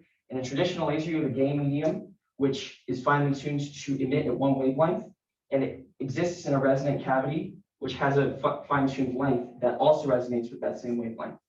So when you have light that travels through that gain medium, it excites it and then de-excites it through stimulated emission, and that distance that is finely tuned resonates so that it can amplify. In a random laser, the same process happens as well, except that distance is controlled by the multiple scattering of light in an optically distorted medium, and those scattering lengths are random within that material. So through Brownian motion, if you're lucky enough to have a gain medium within that material that has the right gain curve, you will get scattering lengths that randomly appear and then disappear within that medium that resonates with that emission curve.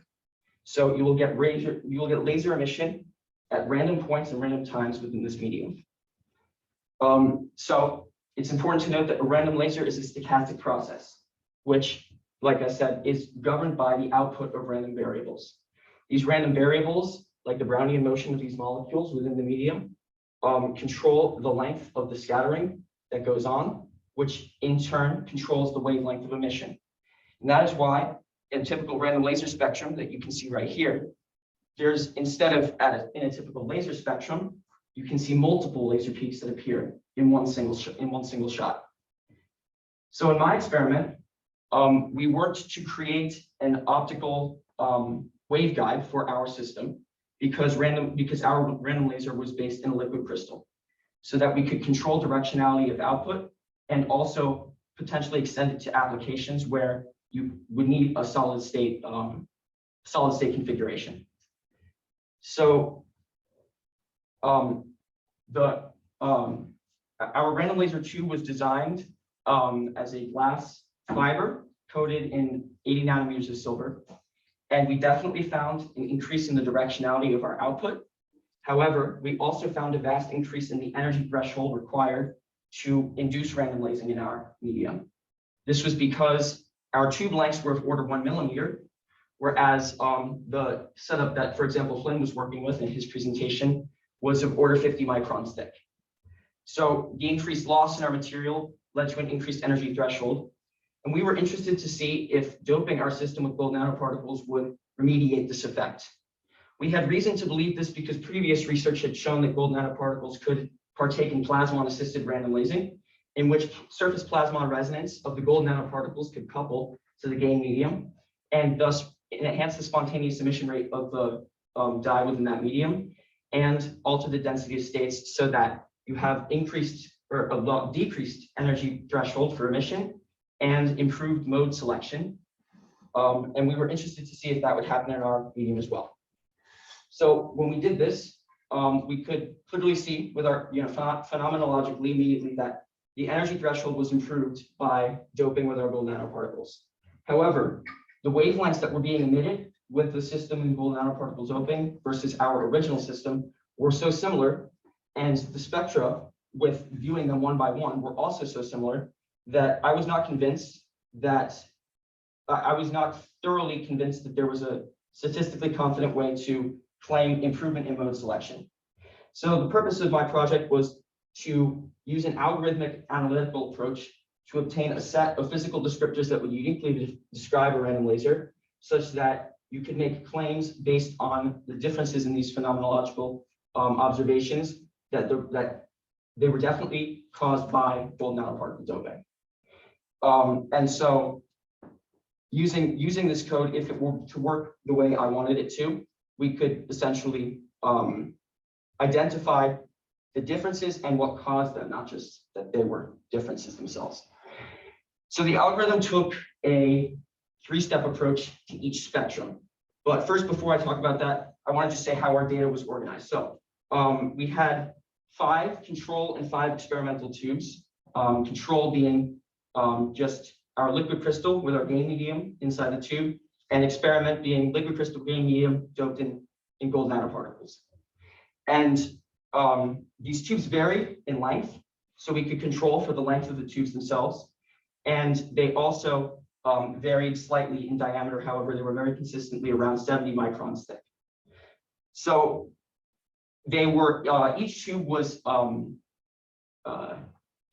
tested at around a dozen different power incident energy levels, where we would start at the energy threshold and move in discrete intervals up, taking around 100 spectra, which is equivalent to 10 seconds worth of exposure time to each power level. And with this, we had enough data to kind of form the distribution of wavelengths, their heights, and where they were existing at each different power level. So having that in mind, the algorithm took a 3-step approach to each data set, where it took each spectrum one by one and subtracted the background out. Now, it's important to have these 100 spectra in each data set, because as you can see, the background is formed not by one, but by the I guess, congregation of the entire data set. So as you can see in this figure right here, which is overlaid 30 spectra in a sample data set, that there's a blurry region where there's much overlap and much variation in spectra, and that is representative of where the random lasing is occurring in this power level. However, there's clearly a steady state background, which is remaining fairly constant throughout that time. That background consists of photoluminescence and amplified spontaneous emission, both precursors necessary to create random lasing, but are quite physically different from random laser processes themselves. So if we want to investigate just the random laser action in the material, we need to subtract this out. So I overlay the spectra.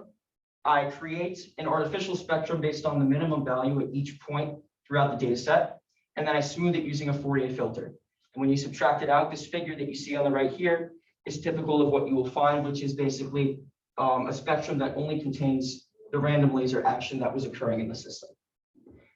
Next, it takes the subtracted spectrum and identifies and fits the random laser peaks in the medium. So the identification process is essentially a program that finds all of the local maxima within the medium, which is anything that goes down, up, down. And then I use a series of statistical cuts to eliminate the sources of these peaks that come from noise, and essentially noise. It's either noise or it's going to be a laser peak, well, the other possibility is non-resonant random lasing, which would have a much larger full width half maximum, much broader spectrum. And so I use a series of cuts to eliminate peaks that are not high enough. peaks that are too wide, peaks that are not wide enough. And so I essentially define this region in height width space, you could say that you expect random lasing peaks to exist. And so these statistical cuts, I made sure were strong enough that they eliminated 100% of false signals. In fact, they eliminated about 10% of true signals in the data set.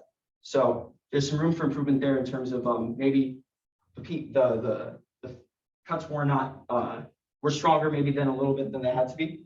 But nonetheless, 10% rejection, I can live with that.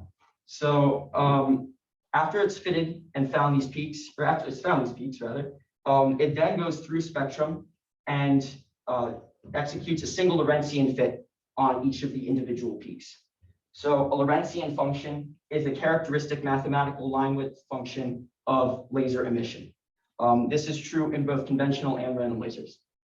However, when you have a spectrum like the one shown here, which is also the one that I use as an example here, you cannot individually fit these Lorentzian functions, treating them as separate. Because as you can see, their proximity demands that we treat them as a sum.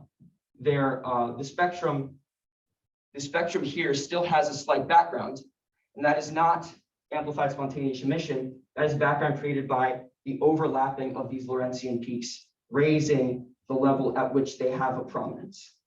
So following this individual Lorentzian fit, in the cases where it's necessary, of course, we execute a 3 Lorentzian fit for peaks which have a neighbor on either side. Now this 3 Lorentzian fit, as you can see, actually maybe you can't see, zoom in a little bit. The peaks on either side of the central peak fall to approximately 0 before they exit that region. What that says to me, I can zoom back out. What that says to me is that a 3 Lorentzian fit is all that's necessary to accurately describe the peak in the middle, but it is not adequate to describe the peaks on either side. So to fit the entire spectrum, it goes through from left to right in the peak order and fits the central peak one by one until the entire spectrum has been fit for the middle peak. And when you do this and sum those fits together, you have the very accurate fit of the original spectrum. So following this, it stores peak parameter data found from these 3 Lorentzian fits in peak objects and then stores them together by spectrum. So what did we find? Well, the figures that you can see here is just a small sampling of the figures that are generated by my algorithm. However, they're a great example of the main result that the analysis generated, which is that we found evidence that the gold nanoparticles that we were using to dope our system do indeed engage in plasmon-assisted random lasing within our system. So on the left side here, first of all, on top are the doped samples, and on the bottom are our undoped samples. And on the left is low power, and on the right is high power. So as you can see, at low power, we have improved mode selection. There is a very consistent, and so this is a 2D histogram of the peaks found in the entire 100 spectra set at this power level. So in 100 spectra taken at this power level, we have a dominant mode at around 590 nanometers, and then we have 2 secondary modes on either side. And those modes remain very consistent throughout this data set. And now as I raise the power, these modes actually evolve slightly in time. However, they remain very consistently 1, 2, 3, but they shift to the red, they redshift slightly. And as we increase the power further, they then coalesce into a non-resonant peak, which has a full width half max of about 8 nanometers. And then once you hit the energy threshold, which was in this sample's case 5.2 millijoules, the spectrum suddenly unfolds and completely reorganizes itself to be centered around a dominant mode about 10 nanometers redshifted from its original position. So as you can see, our dominant mode at low power was 590 nanometers. And the dominant mode in the 5.2 millijoule spectrum is about 599 nanometers. Now, if I were to have shown the figures that were taken at even higher powers, these the modes that tend to be the most powerful actually continue to redshift to the right. And so that eventually you get a central power emission at around 600 nanometers. At these low power, in non-doped samples, the contrary, at low power, we do see resonant random lasing. And some modes can be fairly powerful. However, as you can see, there's no one mode that's particularly favored. And in fact, you see modes that appear between 588 and 592 nanometers that kind of just uniformly appear on the top of the spectrum. And as you increase power, what this figure is showing is that you get one mode chosen, and this mode is very broad. It's more characteristic of incoherent random lasing. And although some undoped samples show the tendency to also want to redshift this region as we increase power. However, what I've seen is that they tend to stop. There's something stopping them at about 598 nanometers, so that when you increase power and they redshift, they move out to the 598 nanometers. You get a power region of coherent random laser emission. And then suddenly when you increase the power further, they move back to the 590 incoherent peak. So something is stopping those modes from moving out past 598 nanometers. And that something, for some reason, is not occurring in our doped samples. So my hypothesis is that the plasmonic effects of our gold nanoparticles are altering the density of states in our medium, the local density of states at low power, and the overall density of states of our entire medium at high power, such that the emission modes that are possible at these extremely high intensities, which is about 10 times our emission or our random laser threshold, is completely different than the threshold local or density of states. So future work for this project that I would be very interested in continuing is that firstly, our spectrometer resolution was at 0.27 nanometers, which limited the ability of the code to distinguish resonant from non-resonant random laser modes based solely off of the line width of those modes. Additionally, I would be very interested to see how tuning the concentration of our gold nanoparticle doping could itself affect the resonant random lasing. For example, what that secondary energy threshold could be if we changed the concentrations of either our dye or our gold nanoparticles. In this experiment, both of those things were constant. Finally, the algorithm itself could be improved. As I said, about 10% of true signals were eliminated before fitting. And there was also a possibility for throwing out peaks that were fit because the fits were either erroneous or did not match the envelope of the random lasing that we knew was there. So maybe the fits were, 80,000 counts high because of some erroneous fitting, and so those were thrown out. And so there's a possibility for a more robust set of fitting attempts done by the algorithm, which would certainly increase computing time, but might also increase the accuracy of results. So I would like to give a very special thank you to my mentor, Dr. Giuseppe Strangi, who I've been working with for 3 years since the summer after freshman year on this, and has helped me really formulate these ideas into a truly exciting scientific question. And I would also like to thank Robbie, who I've been working with for pretty much almost as long, and with whom I collected the data that I used in this experiment, and also spent many long hours in the Moore Center together creating the tubes that we used. So thank you.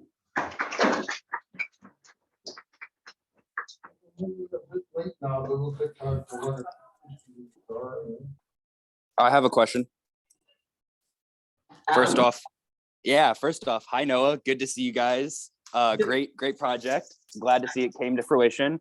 but could you talk a little bit about, you were able to talk about these random variables that you were able to fit with your algorithm. Could you talk about the physical meaning behind some of them? Was it like a geometrical, like some sort of geometrical kind of variable, or was it like, could you describe a little bit more about that if you have any insight on that?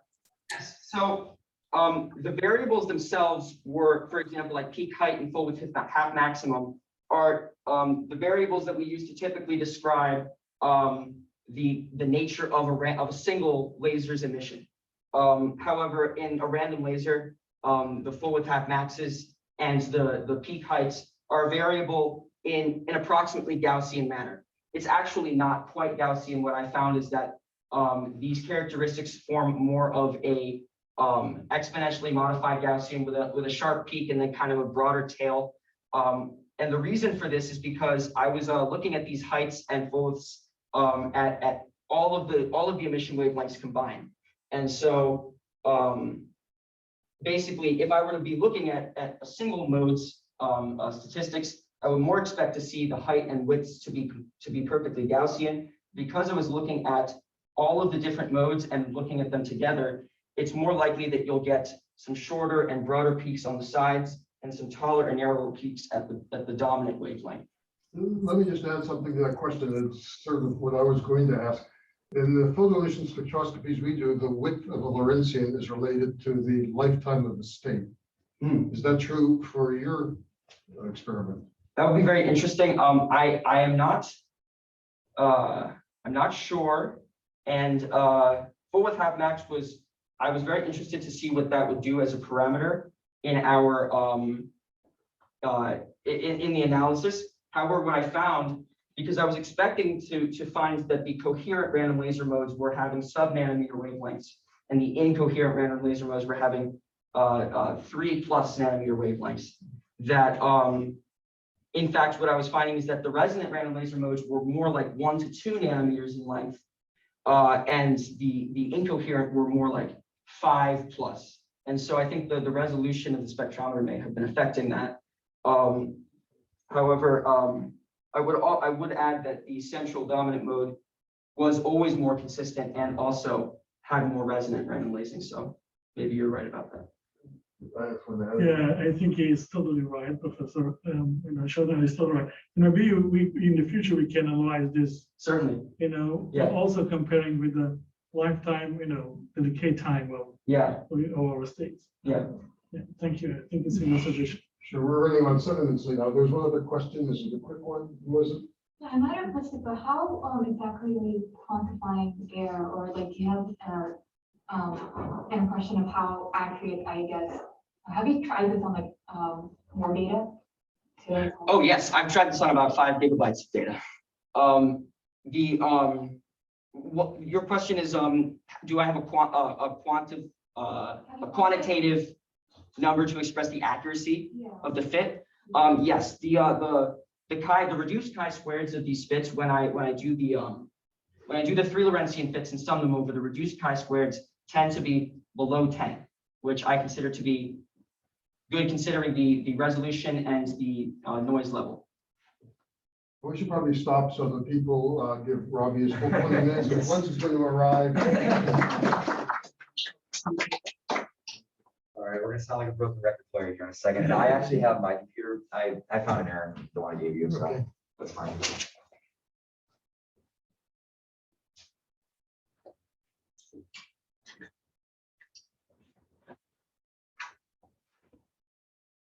You're up to 17 or 15 guests. We're good to go. I'm muted, right? You can see, you're standing in the right place. You can see yourself there. There's the, where you get. All right, thank you everybody for being here. Good morning. My name is Robbie Albrecht, and I'll be discussing random lasing and dye-doped pneumatic liquid crystals driven to complex instabilities. You're going to hear a lot of common themes from the last two, so I might sound like a broken record player, but we'll move through quickly. I'm working with MBVA, or 4-butylenylene. It's a long, thin organic chain molecule made of carbon chains and a few functional groups. Liquid crystals found in a couple of different phases, depending on its temperature dependent. I work in the pneumatic phase. The pneumatic phase is when liquid crystal has a common direction pointing. We call it the director. It is not stacked on top of each other in any way, but they all face a similar direction. There are other similar phases that it's like the synectic phase, which has slightly more order as it is stacked on top of each other. There's cholesteric phases, or as well as the isotropic phase, which we try to avoid in this random lasing experiment as it tends to break down our random lasing action. Random lasers are similar to traditional lasers. In traditional lasers, we use mirrors to create fiber pro cavities such that we can create standing waves that resonate, and we can get highly tuned single nanometer wide laser outputs. We do this by introducing a gain medium and as well as an optical pump such that we can create high output single nanometer wavelength. In a similar fashion, we're going to do create lasers, but instead of using highly tuned mirrors, we're going to be using multiple scattering property of gold nanoparticles, as well as the multiple scattering of the MBBA liquid crystal. There's no periodic structure, and we hope to introduce the Anderson localization property such that we can get enhanced random lasing. Liquid crystals and random lasers are found in our day-to-day lives, such as the liquid crystal display screens that we're using currently right now. You can find them in physics labs for low spectral noise imaging, environmental lighting, and even cancer diagnostic and medical treatments that are ongoing right now. The creation of these lasers are very simple and cheap, so they're of high interest for both physical uses and academia. My goal is to observe amplification effect by introducing an electric field. This will produce electrohydrodynamic instabilities, which should shorten the optical path length of the liquid crystal, or the photons in the liquid crystal, in hopes of creating more fiber pro cavities, more optical cavities, and thus potentially an amplification effect of our random laser. My cell setup includes 2 glass sheets separated by mylar strips. We're using a 50 micron cavity, and we have coated the inside of the glass slides with indium tin oxide, which is a conductor, such that I can connect 2 copper leads and introduce an electric field across the cell. In the diagram shown on the screen, you can see the liquid crystal displayed in orange. We have introduced PM597, a lasing dye at 0.2% by weight, as well as gold nanoparticles in a similar fashion to Noah and Flynn to create a plasmon effect, or to create surface plasmons in order to get a near field enhancement, such as to stimulate better random lasing. We're using a 532 nanometer laser that pumps at 3 nanosecond pulses, and traditionally at 10 hertz, but I have decided to slow that down to around pulse every 1.5 seconds. Ideally, because we are pumping through the liquid cell from a single direction, we're going to get a coning effect of our random lasing such that we can capture it on our spectrometer that falls behind the cell. The lasing setup is fairly simple. I use an ND YAG laser at 532 nanometers, and I control the power output using a variable polarizer, or a polarizing beam splitter and a variable polarizer. We take out about 95% of the beam before reading the power meter and sending the laser down to the liquid crystal cell, where it is read on an ocean optic spectrometer. The first steps in this experiment were creating a liquid crystal solution and characterizing our levels of instability. As you can see on the screen, the liquid crystal is being perturbed in a manner which we will describe now. At 8 volts, we enter what is called the Williams domain. The Williams domain is a standing wave created by the electric field. And what we're seeing is the rolling, not the wave, of a liquid crystal. The liquid crystal is going from the top of the glass slide to the bottom of the glass slide and creating these circles around and around. And as you increase the potential, it becomes more energy favorable for the liquid crystal to, instead of activate bulk medium, to split up into smaller and smaller groups. And that's what you're seeing here as we move from 8 to 9 to 10. You see the bulk phase, the bulk material break into smaller groups. Well, if you continue past this around 10 volt area, you enter what is called the dynamic scattering mode 1.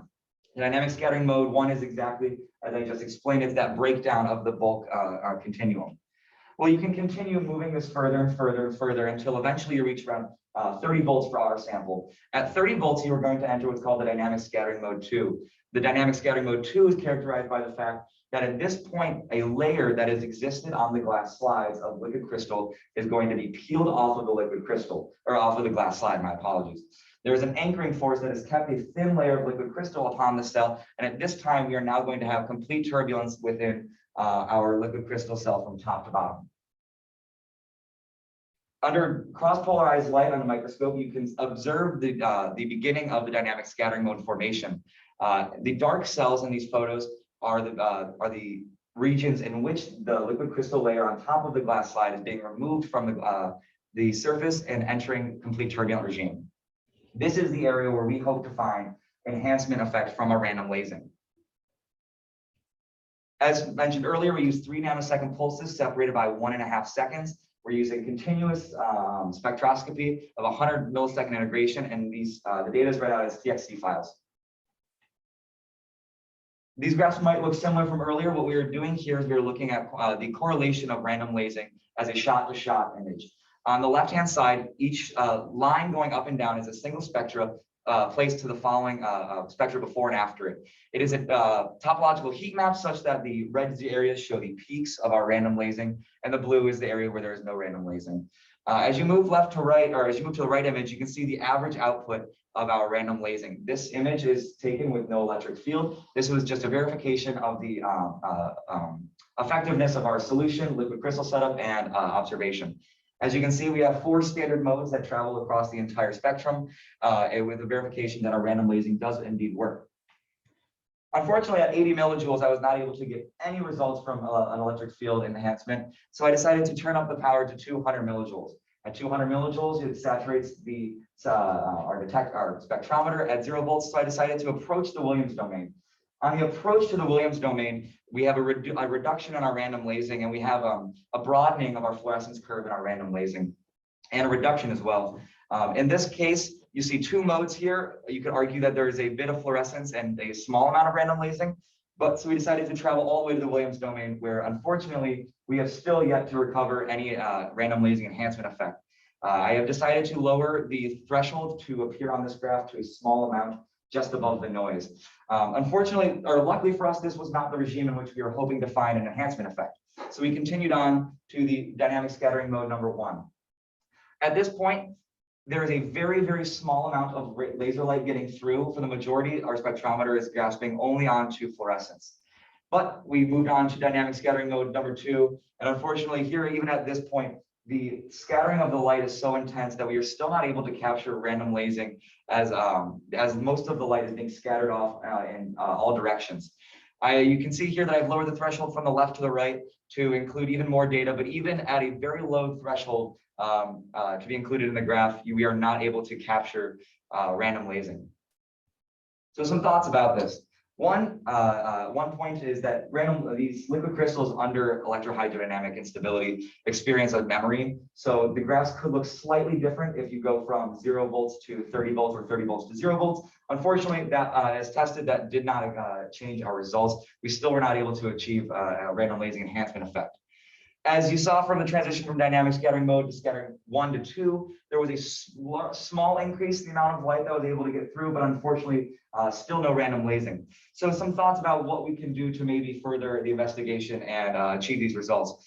Well, one is there is an argument to be made that maybe there is a power threshold. You need to reach a certain power. Unfortunately, pumping more power leads to a lot of bleaching, quenching, and burning of our liquid crystal cells. Another consideration that we took into account was the placement of our beam waves as it hits or contacts our bulk medium. These 2 diagrams explain how you can move the focal point from the middle of the bulk medium to the back of the cell to encourage the coning effect of light out of our back cell. Unfortunately, this also did not show to have a large effect in creating a random lasing. Just as an example, the more power you input, unfortunately, sometimes you can damage the cells, such as done here. Pumping too much power into your liquid crystal cells can strip off your indium tin oxide, which will eventually destroy your electric field. So some more thoughts on this. The dimensions for our cell of 50 microns and the concentration of our liquid crystal were all chosen based off of previous experiments that I have performed in the lab, as well as the experiments that have come before me with Dr. Strangi and several other professors in the nation. There is nothing concluding that those parameters, such as the 50 micron and the 0.02% by weight doping of the liquid crystal, is optimal for this setup. It could be that a larger cell with a smaller concentration or a thinner cell with a larger concentration might be the answer to why we're not getting enough light through. Another idea is that we probe only these individual cells of dynamic scattering mode 2, as those are the regions that we find we theorize have the best likelihood to create the random lasing effect. And in the tiny cell, they might have an effect of containing the light to one small area, helping push more light through. All in all, I don't feel like this experiment should be given up on quite yet, as there have been several experiments or several studies that have shown small hope for an amplification effect under electrohydrodynamics instabilities. But unfortunately, over the year, I've not been able to capture those results, but I still believe that in time, we can achieve those results. Thank you. Oh, wait, one more thing. I also wanted to give my acknowledgments to Dr. Strangi. Like Noah, we've been in this lab for 3 years, and it has been a pleasure to receive your education and your help. I would also like to thank John and Andy, who I think are on the Zoom, for all the help they've given me, as well as Noah, who I've worked with for 3 years now, and for Flynn for all the help you've given me over this year. Now, thank you. Looks like the sandwiches have arrived. Oh, good, but we have time for questions first. Questions? Well, I'll ask one. No, we're good. Can you go back to the slide with the disorder images? Yeah, so I know, were you there for Ian's presentation? So the images at like 8 and 9 volts kind of look like that fingerprint texture he described with like a 2-pi rotation. Is that the same thing here?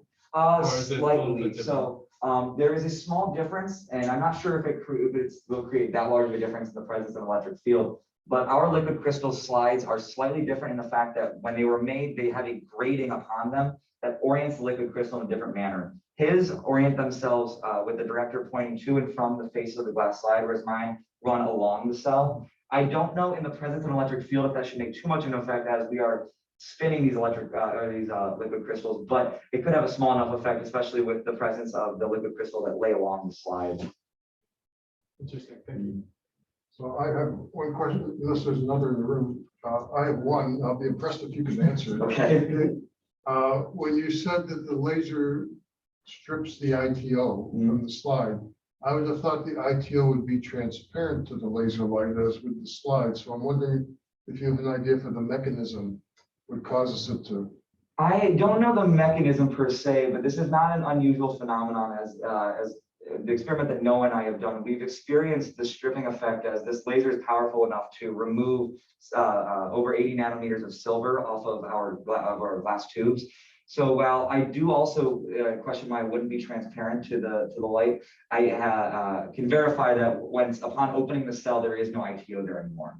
It also could be a thermodynamic property, although it's highly doubt because the energy pumped into it probably doesn't create enough heat to strip ITO. That was my follow-up question, because often thin films, I have a lot of experience with thin films being stripped, and there's often heat or thermal things between the substrate and the film. So the damage you saw in those cells when I was bumping down to the smallest focal point deposited right on the front of the cell, and at that point, that's probably where the stripping came from, because that's quite a lot of power to put down to a small area. Yeah, I don't have that much experience with lasers as powerful as you're using. Okay, thank you. Thank you. Everybody needs to grab a sandwich. The students were invited to reserve sandwiches. And so I want to put, and we only have one each of some of them. So The names are on the sandwich. Yeah. the names are on the sandwiches. Very good. So the students whose names are on the sandwich, go get yours first. I'm going to do that. My name is on the sandwich. Thank you very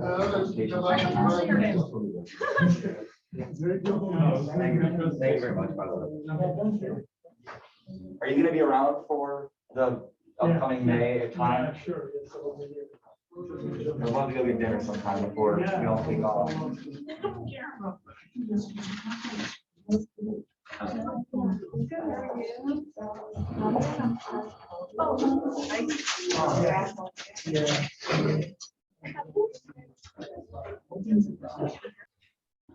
Okay, start over. Okay, so today I'm going to tell you about my senior project, which is to develop source code, a novel code for design of stellarator magnets. So first of all, why is this project important? Well, as we all know, there's a great need to develop a new source of energy for the world that is clean, safe, and easily obtainable. And I'd like to present nuclear fusion as this potentially great source of energy in the future. So fusion is a physical process that was first proposed to explain how the sun functions and why the sun is so hot. But after discovering this process, people proposed to do fusion here on Earth to generate commercial power. Fusion is a process where you take light nuclei, such as isotopes of hydrogen, and you combine them to get heavier nuclei, releasing a lot of energy in the process. So a typical chemical reaction might release few EV of energy, but fusion reactions release MeV amounts of energy, so 1 million times more than chemical reactions. And so if we could develop fusion, this would be a very cost-effective source of energy with very easily obtainable and abundant fuel, as well as a lot of inherent safety and minimal waste generation, especially with respect to radiation. So there are many ways of generating fusion and achieving this energy, but I believe the best one is called a stellarator. So stellarator is a type of device that does magnetic confinement fusion. And magnetic confinement fusion is a process where you take a gas and you heat it up to very large temperatures, so much that it starts to, so much that the individual atoms start fusing together. And the way this is done in magnetic confinement fusion is you take magnets and you create a magnetic field that is confining this very hot plasma. And the reason why you do this is because this plasma would destroy any material it comes into contact with. So stellarators are very interesting devices since they use very complicated non-axisymmetric three-dimensional magnetic fields to generate this so-called magnetic bottle and confine a toroidal-shaped plasma volume. So toroidal basically means a donut-like shape. And you can see a typical stellarator here on the bottom right.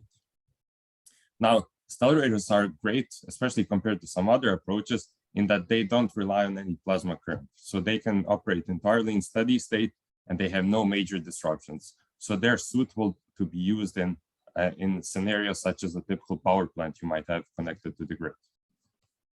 Now, stellarators use complicated magnetic fields, and this is what gives them this great performance in confining plasma. But to do that, they have to use very complicated magnets. And these magnets are currently the biggest problem of stellarators. So you can, if you look at the top right picture, you can see example of some of these superconducting magnets. And these magnets are very complicated because the fields they have to generate are very twisted. And also the magnets themselves are constructed of superconducting ceramics, so they're very fragile. What this in practice means is that these coils are expensive, slow, and difficult to build. And this was the case for many of the stellarator experiments in the past. So here I'll give you an example of Wendelstein 7X, the world's currently most advanced stellarator built in Germany. So it was a device that was expected to be completed in 2008 for about $700 million. And in reality, it was completed in 2015 for twice as much, for $1.2 billion. So this is something that happens with all stellarator experiments. Huge cost overruns, huge time delays, and all because of needing to construct these complicated stellarator magnets. And you can see an example of such a magnet in the bottom right picture here. Now, the problem of magnet design for stellarators has been worked on for many decades. And here I'm going to present to you currently the most popular approach that was used for instance, the Wendelstein 7X. So how do you actually design coils to generate these complicated stellarator fields? Well, this problem is very complicated, so you want to simplify it as much as possible. So first, instead of having coils lie in arbitrary space, you create this fictional surface called the coil winding surface, which you can see in the black in the figure here. And you constrain your coils to lie on this surface instead of being in arbitrary space. Another simplification that you make is that instead of looking for a discrete set of coils, you actually allow the current to be some kind of continuous surface current distribution on this coil winding surface. And then you go through some process of optimizing this surface current and finding the best surface current that will give you the desired magnetic field to constrain this plasma, which is shown in blue here. And typically this is done by generating fields which are tangential at any point on the plasma envelope. Now, once you find the optimal surface currents, you want to find the coils that you can construct in your device. And to do this, you trace a set of streamlines of the continuous surface current J. So this is an approach that is implemented the very famous code called RecCoil, developed by Matt Landerman. And basically what this code does is solve a very simple convex optimization problem, which you can see here. So you want to minimize some objective function called chi squared, which is sum of two terms. First term is the magnitude of the normal magnetic field, which I said you want to eliminate. And the other term is the current density term. So you want to use as least current as possible. And note that this current is expressed in terms of a scalar. So RecCoil assumes that the current doesn't have any sources on the surface. So the current can only have finite curl, but no divergence. And so you can express it in terms of a potential phi. And also the potential phi is expressed in a Fourier series in order to discretize this current. Now, this approach has worked well, but this begs the question, can we develop a better approach to generating coils? And the answer is yes. So first, I want to tell you about a theorem called the Hodge decomposition. So if you think of E and M and flat space, you have the famous Helmholtz decomposition, which allows you to decompose any general vector field. But here we use the Hodge decomposition, which is a simple extension of Helmholtz decomposition to any general Riemannian surface. So in this case, our coil winding surface. So the Hodge decomposition says that any vector field, such as the current J, can be decomposed into three terms: J source, J recoil, and J constant. So J recoil and J constant are already what's being done in recoil. And J constant is a simple constant or harmonic current that you need to have on the winding surface. And this can be derived from the Ampere's law and the flux of field that's going through any cross-section of the plasma. And so this current doesn't have divergence or circularity. So it's a very simple expression. The second term is the J recoil. So J recoil does have circulation on the surface, so it has finite curl, but it doesn't have any divergence. And this is what recoil relies on primarily. And so in addition to these two terms, what we add in source coil is another term, J source. So J source doesn't have any circulation, but it does have a finite divergence. So divergence of J source is not zero. And the way to account for this divergence is we say we have a set of sources and sinks on the surface that generate the surface. Now, how can you find such a current that corresponds to a set of sources and sinks? Well, first of all, any kind of analytical solution is very impractical because the complex surfaces are very hard to analyze analytically, and you cannot really do much there. But what you can do is you can solve for it numerically, and you can use the finite element method, which we employ in source code. So how do you solve this? Well, you start from your expression for divergence of J source. So divergence of J source equals F, where F is some source function that represents sources and sinks of your current. Now, you know that circulation of J source is zero, which allows you to express J source in terms of a potential psi. And then you simply obtain that del squared psi is equal to F. So a very simple Poisson equation that can be easily solved. Now, taking any kind of derivative which are involved in this equation is very difficult to do computationally. So what we do is we take our partial differential equation here, so del psi equals F, and we convert it into a variational form. So we convert it into an integral equation which has this function u, that is an arbitrary test function. And so this equation has to be satisfied for any u that we may use. Now, this equation is still exact, so we have to discretize the equation. And to do that, we use the finite element method, which solves for this current on a discrete mesh you can see here. Now, once you're able to find current from any certain arrangement of sources, you may wonder what's the best arrangement of sources that you can have. And to do that, you have to do optimization. Global optimization is not really possible because it's very hard to analytically know what's the best source configuration. But what you can do is you can do local optimization. So you can start from a point and refine it to get better and better equilibria. And this is done with algorithms such as gradient descent, which is very popular in things like machine learning. So in order to speed up this optimization, you also have to be able to find the derivatives of the objective function with respect to the source parameters. And so here we derive some of the equations that are used for this local optimization. So we find the derivative of the objective function with respect to source positions, as well as the source currents. And then once we find these derivatives, we have to do more finite element calculations to find these derivatives. Now, I presented some of the methods and equations that we use in source code and that we derived, but does this approach actually work in practice? And the answer is yes. So here you see a plot of chi-square b versus chi-square j. So chi-square b is something I introduced before. It's simply a measure of how well magnetic field is being reproduced. So it's an integral of the normal magnetic field over the plasma surface. Now, chi-square j is simply the integral over the winding surface of your total current squared magnitude. So you want to minimize both of them ideally. You want to be to the left and bottom as possible. So in the blue, you can see a curve that you can obtain from, for instance, from recoil, and it doesn't use any sources. So blue is the reference, you may say, run. Now, when we introduce one source, which you can see in the green curve here, you can see that we can immediately generate both better magnetic field, so we can lower the chi-square-b, and we can also use less current to do so. So we already get improvement by adding just one free source. Now, furthermore, we can add more sources. So if we add 2 or 3 sources, we can even more decrease the chi-square-b and chi-square-j. So it seems like that source coil is really generating better equilibria than what was possible before. Now, one thing about this plot here is for each of these curves, we did optimization to find the best arrangement. And there is some danger of getting stuck in local minima, so not finding really globally the best solution. But as you increase the number of sources, the probability of getting stuck in the local minima gets lower and lower. So we are guaranteed to get globally optimal solutions. And so this code could be extended for even more sources, but it was currently computationally intensive to do so. Now, in our case, we have several numerical parameters that define our finite element calculation. So several resolution parameters.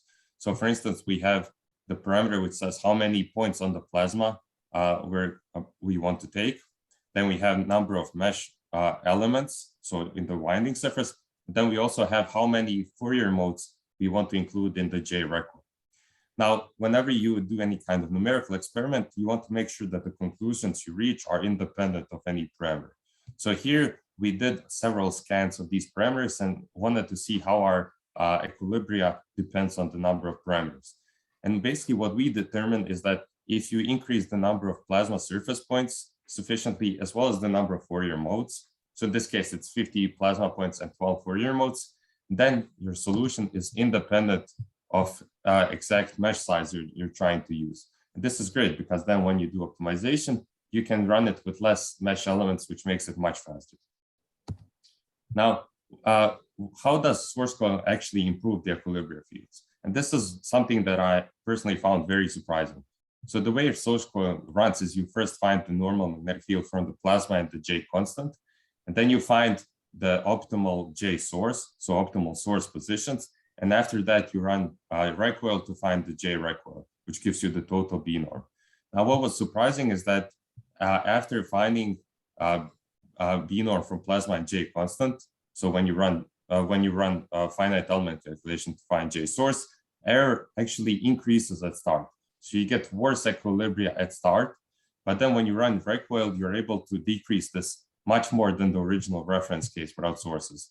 So it seems like the sources aren't creating lower magnetic fields, but they're creating magnetic fields that are more easily canceled by the Fourier components in J recoil. And here you can see that we're able to achieve lower magnetic field, normal magnetic field on the plasma. So here it goes about 3 times lower than without any sources. So overall, this project has been a great success. We've both developed the code and used it to find these very optimal equilibria that are at sometimes even 2 orders of magnitude better than what was possible before. Now, a lot of work remains in adapting the gradient calculations and making the process of optimization more efficient. And then we also want to apply the code to other devices, not just Wendelstein 7X, which you saw in this presentation, and also to other winding surfaces, because here winding surface was always a simple circular cross-section surface that may be the simplest surface you can consider. And finally, it's important to implement functionality where you would take this total J, so that has current from both sources and recoil, and create actual electromagnetic coils that you can construct in reality. So I want to thank everyone who helped me on this project, especially Remy Robin and Julia Fausti, who helped me with mathematical and computational aspects. And here you can find some of the general references I used in my project. So thank you.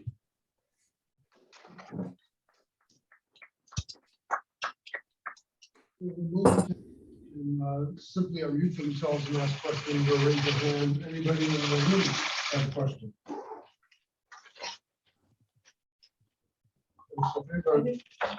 Would you go to your first slide with a plot? So like the first plot of chi J and chi B. This one? Yeah. So you're mostly like interested in just like minimizing like both X and Y, right? Yep. Like for example, in the left side of the plot, like towards lower chi J, like the no sources is like kind of more minimized than the other ones, and then towards the right, it's the opposite. So like, are you particularly interested in like the high J behavior? And that's why you're like adding the sources? So the y-axis is like how well you're creating a magnetic field, and this is your primary objective. So in the end, you mostly care about getting a good magnetic field. That's your primary goal. And then this chi-square-j is simply like a regularization to make sure that your solution is not using too much current. So whenever you look at the spot, yes, the no sources case is better if you're looking in this regime where you have very low currents but high fields. But what you care about is minimizing this chi-squared-b. That's your primary objective. So that's why the sources are, in general, you can say they're better, that are producing a field than no sources case. I have a question unless there's another in the classroom. So you mentioned that you're limited in some cases, maybe with the sources because of computational requirements. Can you give us a sense of what you were using for most of this work? Was it a laptop? Did calculations take seconds, minutes, hours, days? So I was using my laptop for most of this. So if you have a certain source configuration, so you know where your sources are, you know how much current each of them is getting, then it takes maybe a minute to run this to find the optimal J source. But the thing is, for these cases here, I optimized them, right? I started from a case and I changed the source positions and currents to get the best possible, equilibrium. And this takes maybe 3 days of running because you have to run thousands of source configurations to find the most optimal one. Do you think it would be worthwhile to try to access much heavier duty computational sources? Would that make a difference in the project? Yeah, I think definitely if I was or someone else was to pursue this further, like definitely transferring this to a high performance computer. The reason why I didn't do that is because whenever you want to do that, it takes, a lot of time to establish the libraries and everything. So I just thought it wasn't worth it for this project. But I definitely think, there's a lot of potential in transferring it, to a better computing platform. Anyone else have a question? Okay, well, then let's thank Earl again. You were here. I'll put your sandwich in the fridge if I get to it in time. Yeah, And I'll get it. I'm sharing your screen. If you wanted to say hi to somebody first. I see. I don't know.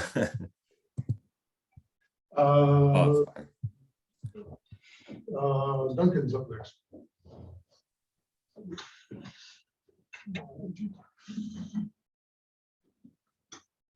Shall we share the screen, please?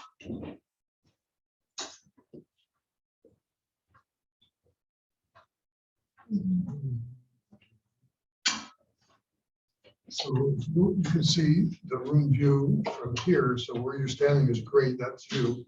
There's the remote presenter tool if you want to use that. And otherwise, you're good to go. You can take your mask off the speaker if you want. It's up to you. If you feel uncomfortable sitting on, that's fine. Can you all hear me? Fine? Yeah, I can hear you. Okay. So I'm Duncan, and my project is using salt caverns to try and house some cylindrical particles. And so it's kind of the goal and the motivation behind this is that we wanted to design a multi-channel detector that would be able to be lowered into these vast salt caverns at depths comparable to that what's suggested for Dune or the deep underground neutrino experiment. And this would these caverns would provide the structure that would for like minimal mining for future neutrino experiments, which is kind of one of the biggest hurdles to be had in current physics such as that. But so kind of what is, just take a little brief overview of what is neutrino, why do we care? But they're one of the most plentiful particles, but they weakly interact with matter. So because of that, they have to have large, very voluminous sort of 90,000 cubic meters detectors actually consistently detect them on a consistent basis.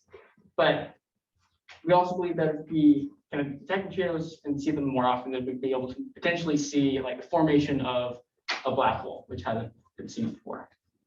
And just kind of the graphic just shows what is proposed for Dune. What you see in orange is sort of the new mining operations that have to take place. Specifically in Sanford is where most of my research was.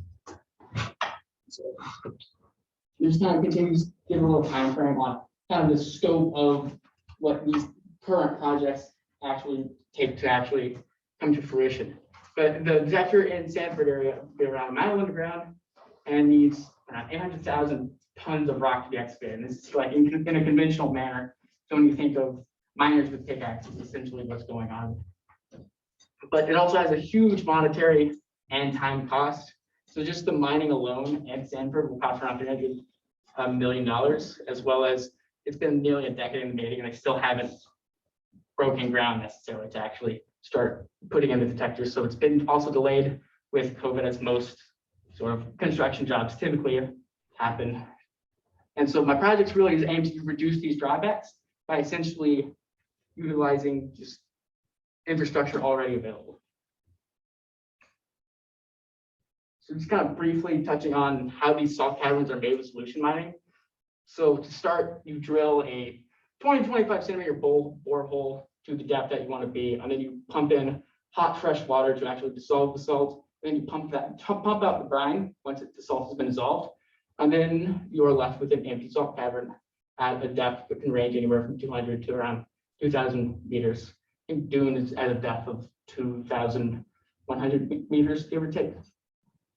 And so in principle, what we're thinking is to lower the detector through the borehole and then inflate sort of a balloon filled with our gas medium to actually then create the detector in the cavity. So again, so there's just some benefits of using a salt cavern is you can have comparable depths to what is going to be the flagship neutrino experiment, but also at a significantly cheaper cost of around 10 million compared to what the conventional 300 million that doing just Sanford would take. And can also have volumes much greater than what would be actually currently be mined conventionally. So just for some of the largest ones I've seen, they could be upwards of around 500,000 cubic meters, whereas Dune's 4 detectors that they want to put in will only have a volume of around 90,000 cubic meters. There's kind of how a typical drift tube cylindrical detector works, which is the basis of what we're going to be doing, except expanding on by adding additional anode wires. But you have your high energy particles come through in an ionized gas, and those electron and cation pairs, the cations drift to the external cathode, which is grounded, and then the electrons drift to your central anode wire or your anode apparatus. And as they're going, if you have sufficient high enough electric field, you can actually get tangent avalanches that can transform around 100 primary electrons to around an order of 10 to the 6. And you can actually then amplify that and detect that just on an oscilloscope or a computer.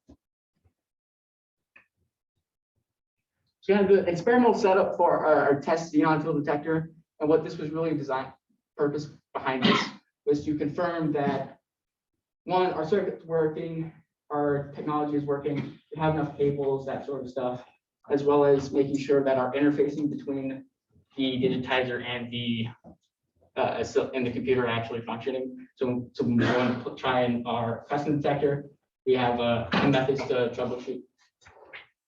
And the xenon detector, the high voltage supply was supplying 1.2 to 1.9 kilovolts. And so the setup for the custom detector is actually very similar, with just a few key differences. One being, since it has 4 channels, we are taking each of those 4 channels through the entirety of the circuit, as well as the actual design of our detector is a little bit different than the xenon. The xenon detector just had one high voltage supply or port, to where it gets its high voltage supply, but also sends out the signal. But the one we have designed, it has separate channels for that, separate ports. But so the top left graph kind of shows the gain curve for the xenon detector. And what that essentially is, it just shows the operating range over the range of proportionality, which just means that in that red line fit is where you have the energy to pulse height is proportional. Outside of that, it's no longer true. So the goal is to design something that stays in that range for it to be actually useful to determining what type of particle we're detecting.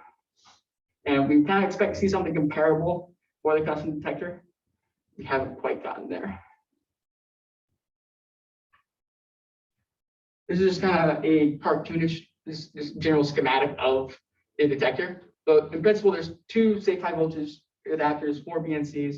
Those 4 BNCs are what's actually going to take our detected signal to our preamp and through the rest of it.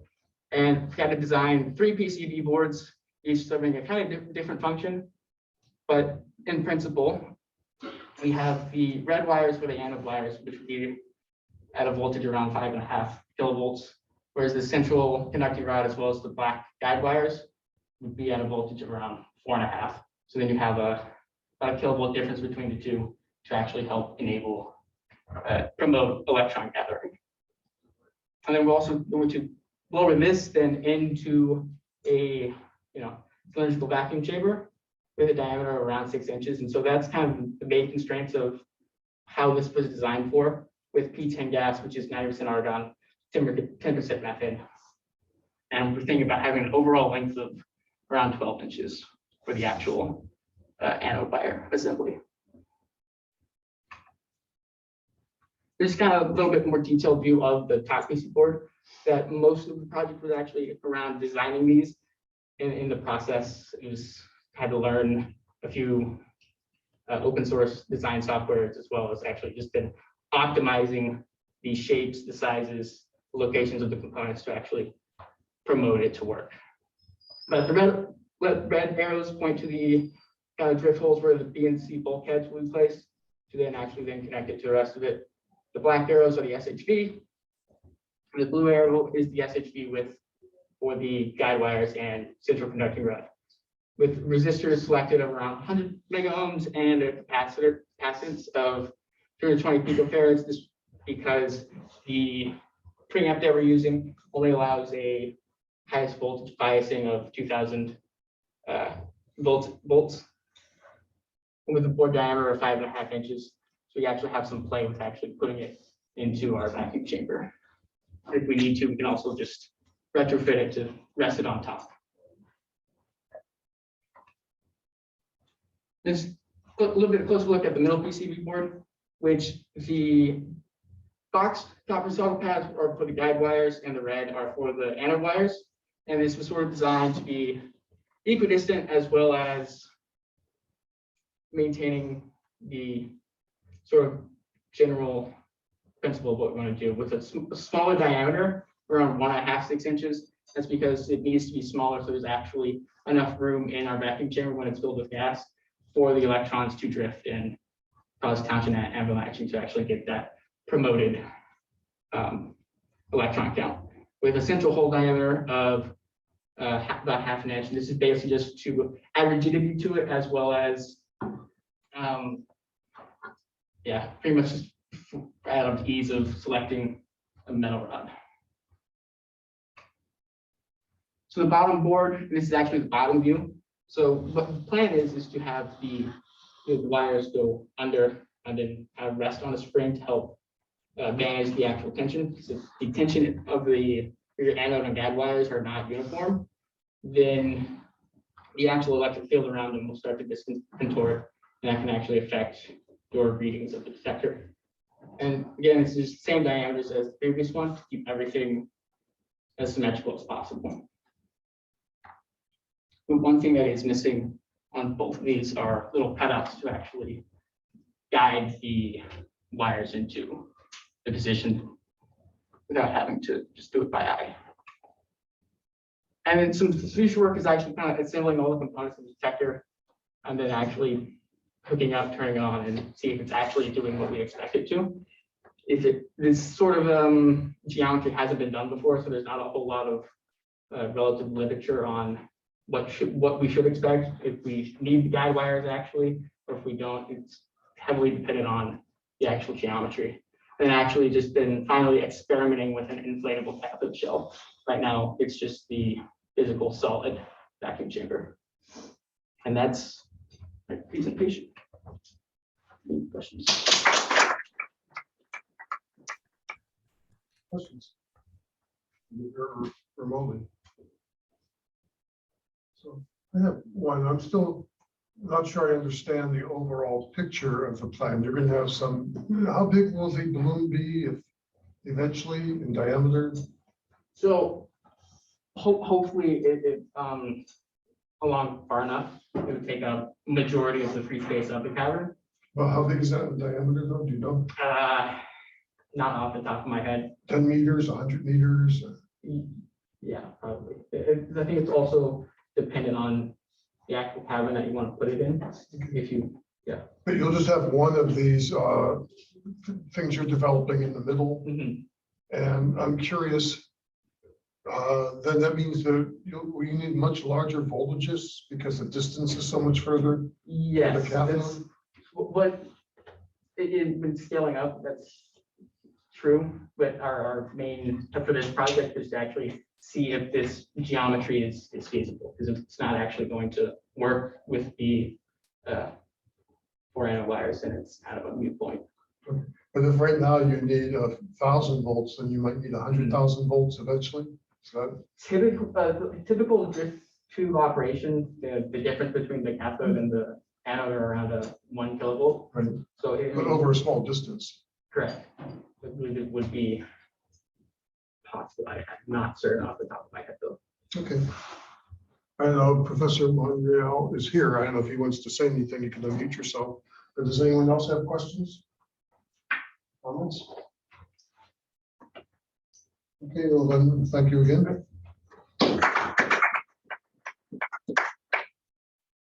we'll get up for Kate. I think Professor Roll, we're a little bit early, only about 5 minutes.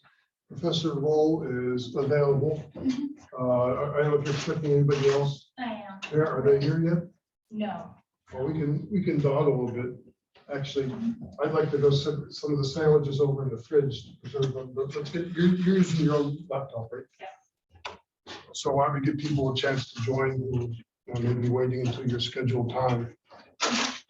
And I also want to bring in all the dessert from here so that vultures don't descend on it.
Have they shown up yet?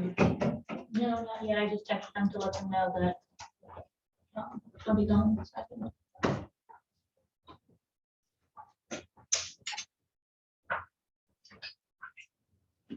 If anybody wants any snacks? Grab something. Can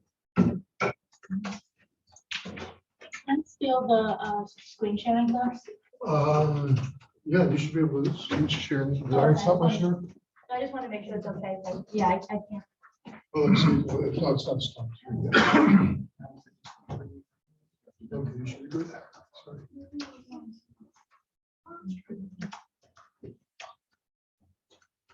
What are you expecting? Both of my phones. AO. That's my dad just showed up.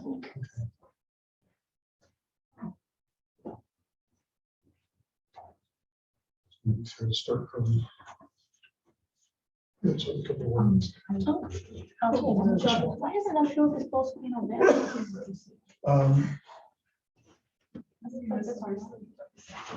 Yeah, that looks like this on mine. No, it's okay. This is what it'll look like. Oh, actually, this is what it'll look like to remote people. So I think you're fine.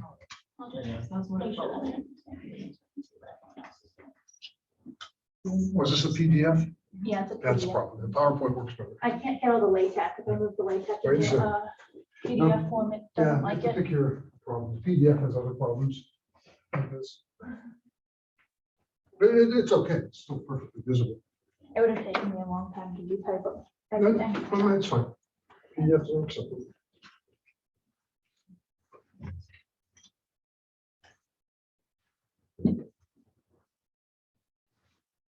Yeah, I'll get going. And if you want to wait until the appointed hour, which is 1:40, you can do that. Just, I don't know. I see your talk is important enough that Rick is actually in the room.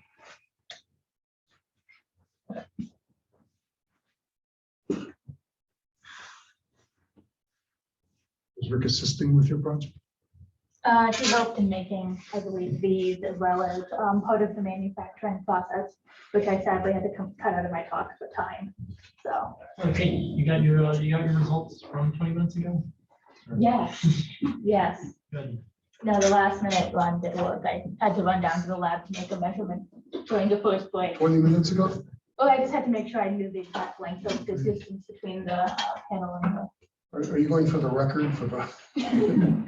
Well, It's common for people to get their results for these projects in the last day or two. 20 Yeah, no. minutes. Well, I know, Impressive. I certainly had enough to talk about. I got most of my results over the weekend, but I had one last thing I wanted to make sure of for today.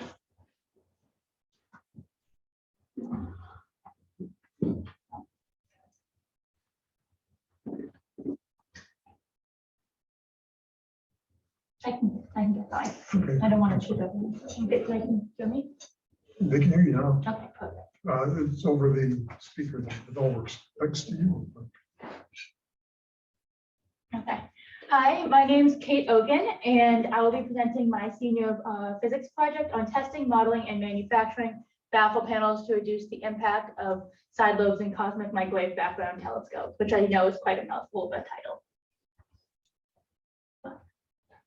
So here's a brief outline of what I'll be talking about. First, I'll be going a little into the background and motivation for my project and a little bit about the science, followed by a brief discussion of my methods and results for both the experimental testing and modeling phases of my project. And lastly, I'll be talking a little bit about my results and a little bit of conclusions as well as some acknowledgements. So to begin, the scientific background, what I am studying is the cosmic microwave background.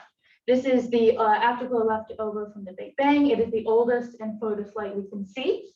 And studying it can yield really important information about the density, structure, and evolution of our universe. There's a variety of projects right now studying a variety of different aspects of the CMB, including polarization, intensity, and there's a lot of really great science, and this is a very up-and-coming field, although it's been prominent for a while also. So the light was originally of much shorter wavelength, and it stretched out with the expansion of the universe to give the current microwave range detection that can be studied and seen and studied in now. So the specific project I'm working on is the CMBS4 collaboration, which has 18 small aperture telescopes, 2 large aperture cross-dragon telescopes, and 1 large aperture 3-mirror anastigmat or TMA telescope. So there's 4 science goals for the entire CMBS4 collaboration, but the TMA telescope, which my work most closely pertains to, is focused on 3 of those 4 goals. So the first goal that the TMA is most closely focused on is the inflation goal, which is to study the primordial gravity waves through indirect detection. This means they're looking to study the B-mode polarization of the CMB, and we can use the B-mode polarization to see how those primordial gravity waves have affected this polarization theoretically.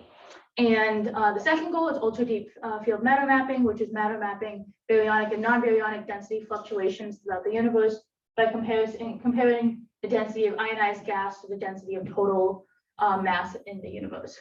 And the third goal is the time varying millimeter wave sky, which is observations of time sensitive events, including tidal disruptions of nearby supernova, X-ray binaries, and classical novae. And this is just because we'll be looking at the sky all the time in this range anyway. So we might as well be able to study time-sensitive and short-lived events like this, since there has not been another major study, time-sensitive study within this specific wavelength that we're looking at. So my particular aspect of the project is working on side lobe reduction. So first, what are side lobes? Side lobes are caused by the light from the edge of the field of view reflecting off cabin walls, rather than the mirrors, which is where the main beam is intended to reflect off of. And then these reflected rays may bounce off the cabin walls and make it into the detector, which can cause hot or bright spots in the images as seen on the right. And this is especially a problem for the CMB because in the microwave range, the ground will glow at about 300 Kelvin versus the sky is about 2.7 Kelvin. So we're looking to see a much dimmer image from the sky, and a little bit, even a very small side lobe from the ground can absolutely dwarf the signal we're looking to see.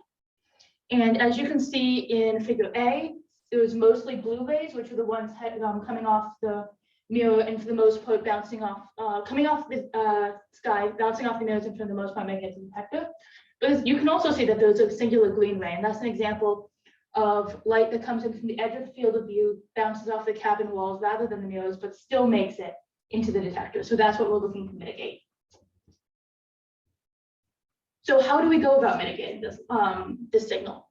One way is to diffuse the side lobes, and one way to do this is by increasing the angular size and reducing the intensity, which basically means it make it broader, more gradual, and dimmer. And one way to do this is to augment the actual walls of the cabin, because this main beam signal should not be bouncing off the cabin walls. It should be bouncing off the primary, secondary, and tertiary mirrors. So therefore, affecting the cabin walls should not change the image that we're looking to see. And this pairs well with normal post-processing of the data for this type of project, which aims to remove very gradual and very large, angularly large signals anyway. So how are we going to do this?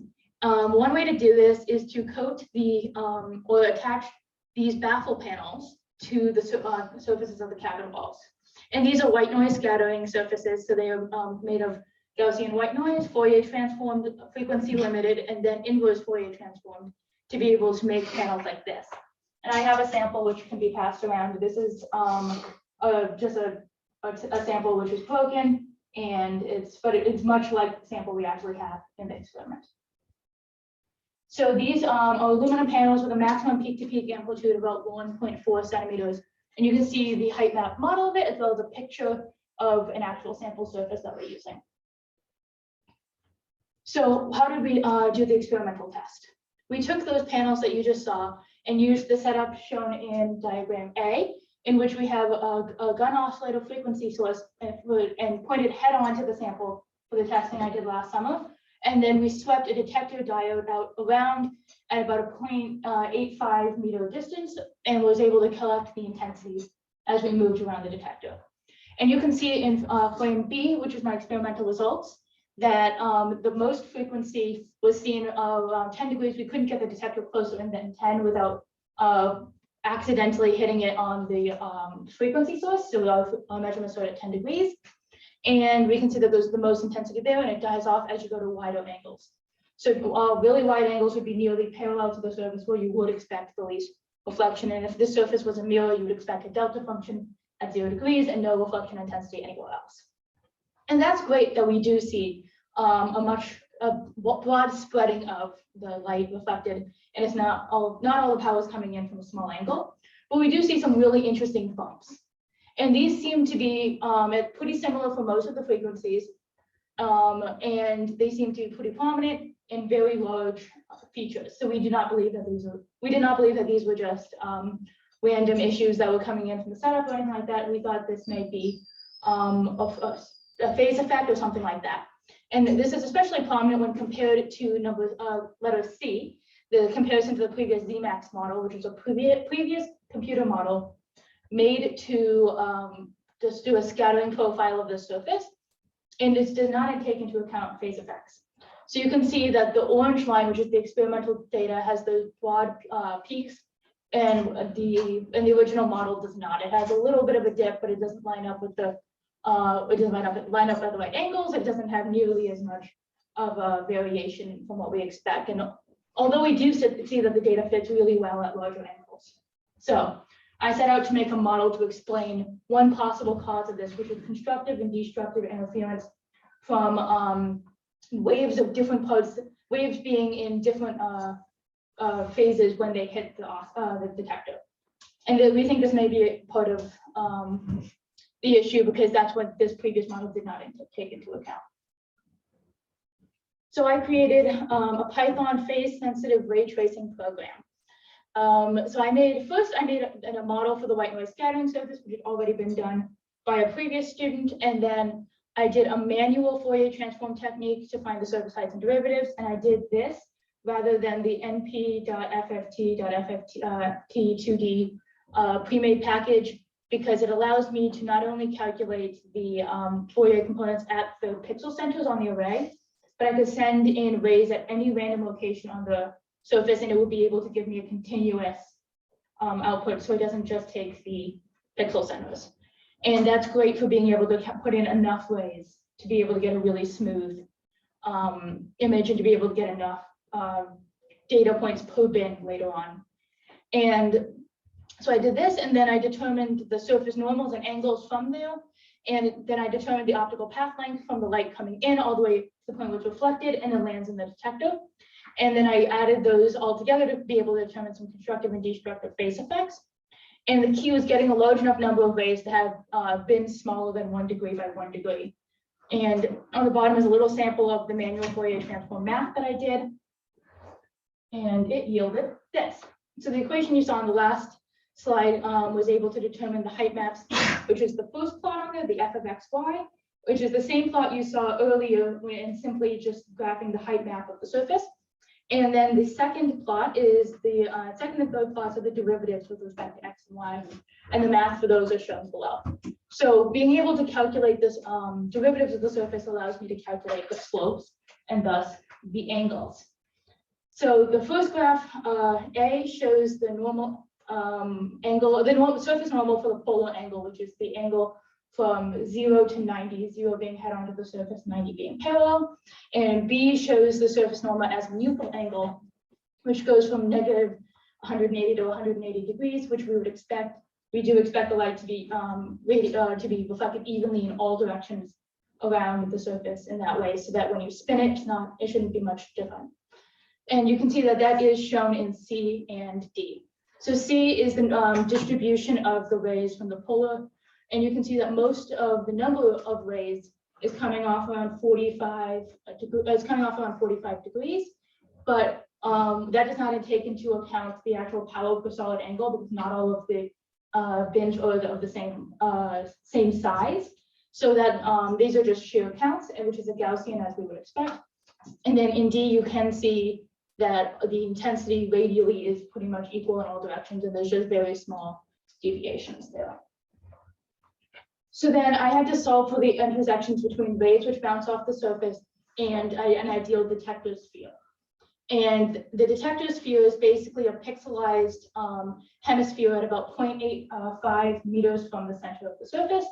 And I had to calculate where each ray where it hits the surface, and then where from the surface, at what point of the sphere it hits. So a little bit of sample of the math is shown here. And the first equation is the equation of a line in 3D. The second equation is the equation of a sphere. And then alpha, beta, and gamma are the quadratic coefficients. And on the bottom, you can see x, y, and z, where y and z are in terms of x. So I can solve for x and then plug those in to get the y, z of the final location of the ray. And I can do this for any variety of radiuses, and I can do this for all of the rays pretty quickly. So here's my modeling results. So it's a little bit hard to see on the screen, But as you can see on the phase effects only, that you can see that there's, it's brighter along the bottom. There's a bunch of little dots.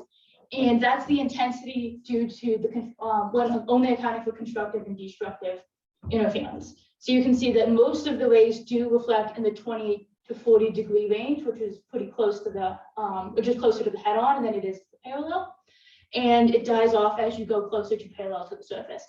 And the bottom graph is intensity from counts only. So pretending that my simulation did not take into account phase at all, this is what you get. It's just intensity from the number of rays that hit each bin. And these are in theta and phi. And this is pretending that all bins have the same size.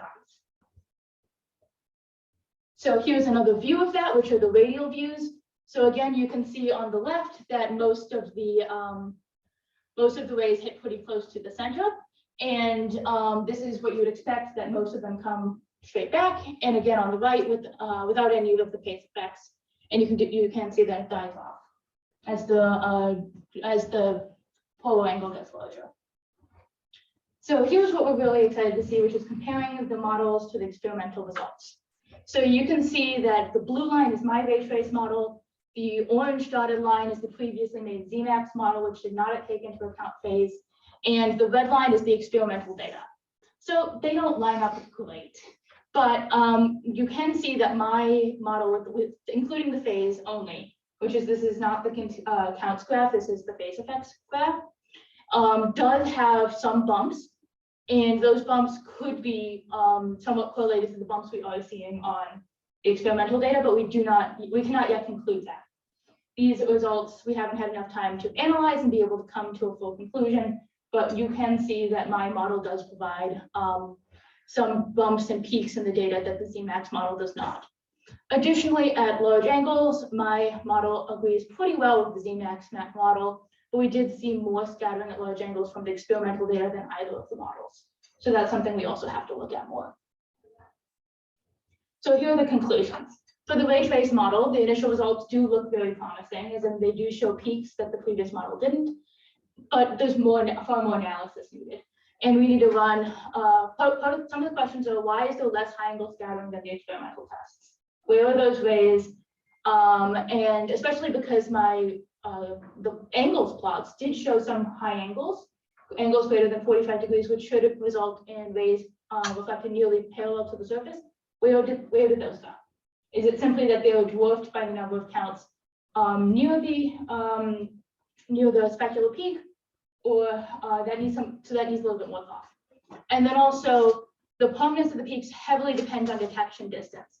So what the peaks look like if you say that the detector is 0.7 meters away versus 1 meter away is quite different.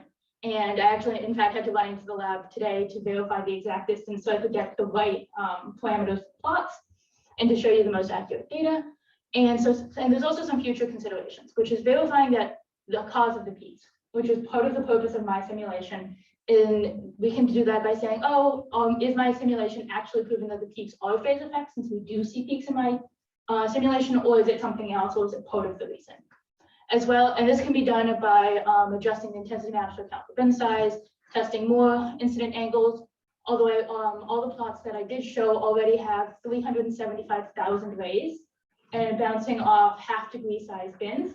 So those should hopefully be enough, but I absolutely can run more bins or more angles if needed. And then some experimental testing with non-coherent light and testing more incident angles in the lab, which I believe is already underway by other members of the lab. And then some other future considerations could be multi-reflection phenomenon, as well as the manufacturing process, which I did start and take on within this project, but unfortunately due to time constraints, I can't talk about it much today. So I'd like to thank a lot of people who've helped me along the way, Professor John Wolf for advising me in this great project. And I really had a wonderful experience with it, and it's been very educational, as well as Professor Johanna Nagy at WashU, who's also in the group, and she's been a great advisor for this project. And previous student here, now current PhD student at WashU, Jared May, who did a lot of the initial work for this project. It was his senior project last year, I believe, and now it's been a great project for me. And then current PhD student here, Ian, who's helped me in the lab, figuring out a lot of the computer stuff and figuring out how to work in a lab.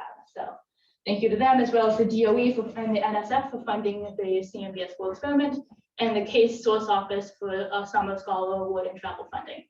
Thank you.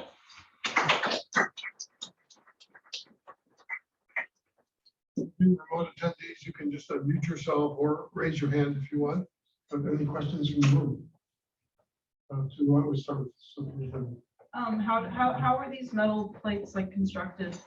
The one that was being passed around, I believe there was a model, like a mold made, and I believe it was pressed. That wasn't actually part of my project. That existed before I showed up, but that's, I have seen the model that, the model that made it. So I think that's how that one was. But part of the manufacturing part of my project that didn't have as much progress as I would have had hoped because of some SolidWorks issues, was to figure out how to roll the surface between two metal rollers and be able to essentially extrude the pattern that way. I know earlier this semester you mentioned effects of like multiple ray scattering, like if it scatters twice. Would that have any effect on any differences between your simulations and your experimental results for the high angle scattering? It could. I don't really, we believe that less than 10% of the power coming off the surface is from multiple reflection. So it shouldn't have any huge dwarfing effect of the rest of the data, but it could have a small effect.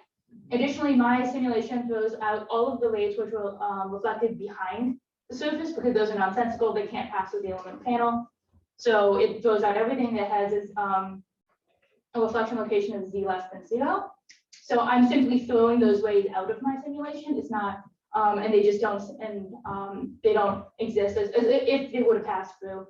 However, the rays which go parallel to the surface and then bounce off again, my simulation would record those differently than the ones that actually would record them differently. So. Wait, can I ask a follow-up? So you said that you have rays that go like through the surface in your simulations. Like, what do those come from? Like, currently is the two solutions to the quadratic equation. There's a positive and negative, and sometimes that gives weird answers. I did come up with a way to post to the list and pull out only the positive solutions for about it was totally a total of about almost 700,000 rays. So that took a while in computational power, but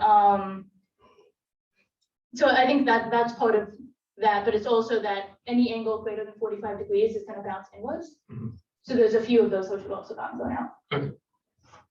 Any other questions? I actually had one, but I think we should actually move on to the next speaker to keep on schedule. Let's thank Kate again. Good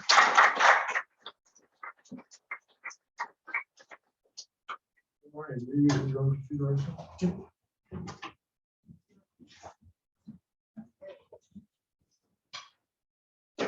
Set up the Zoom and chain.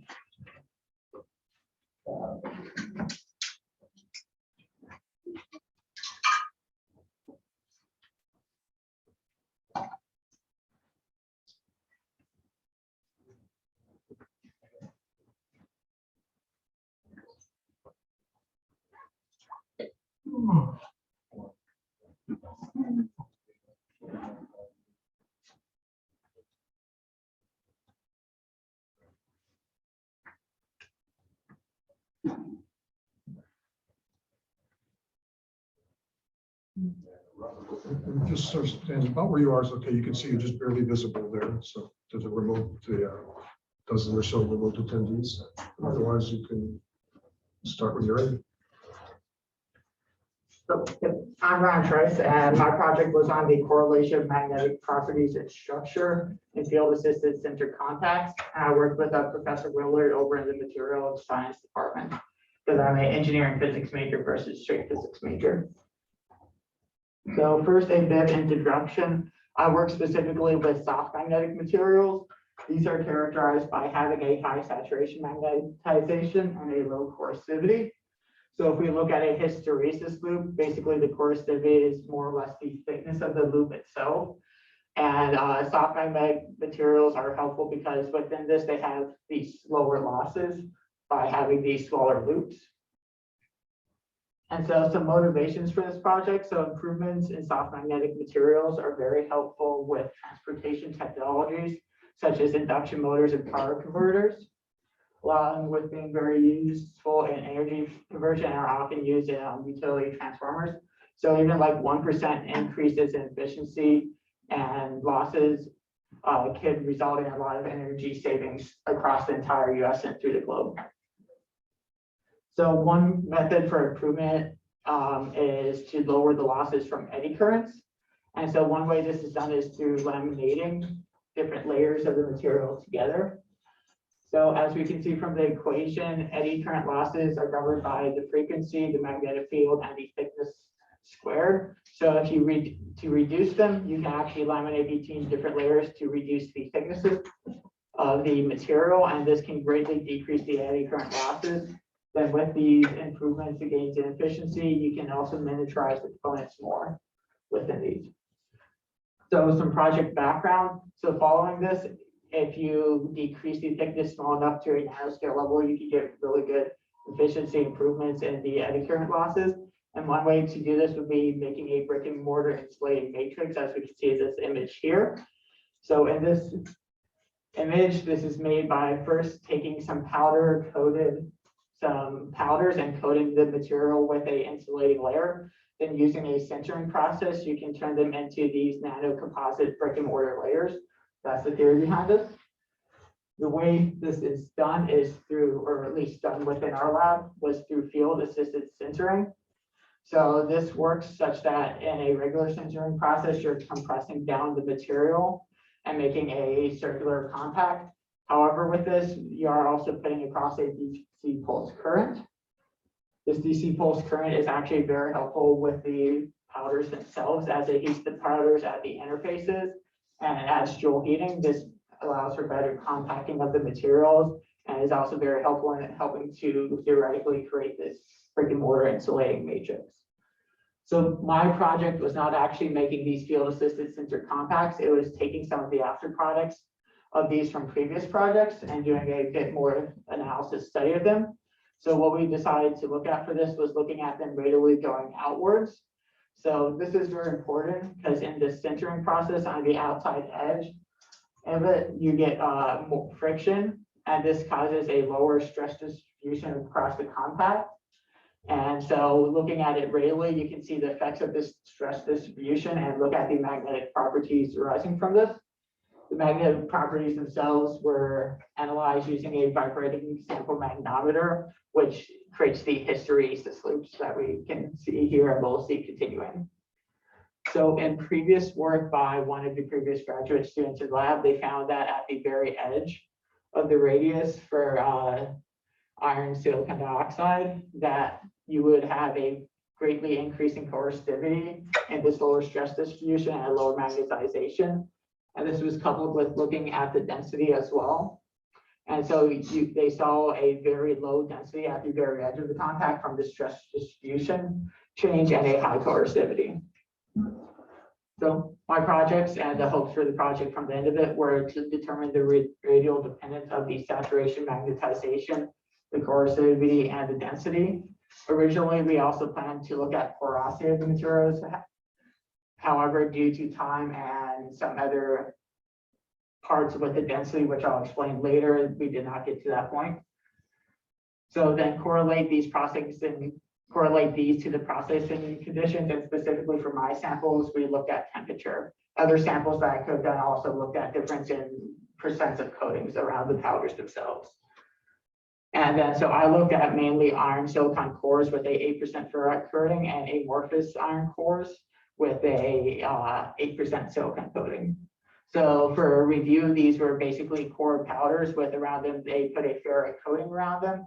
Then through sintering, they were compacted down into these composites using fast sintering. And then from this, you would hopefully get this brick and mortar structure with the laminated layers, which would allow for a lot lower eddy current losses.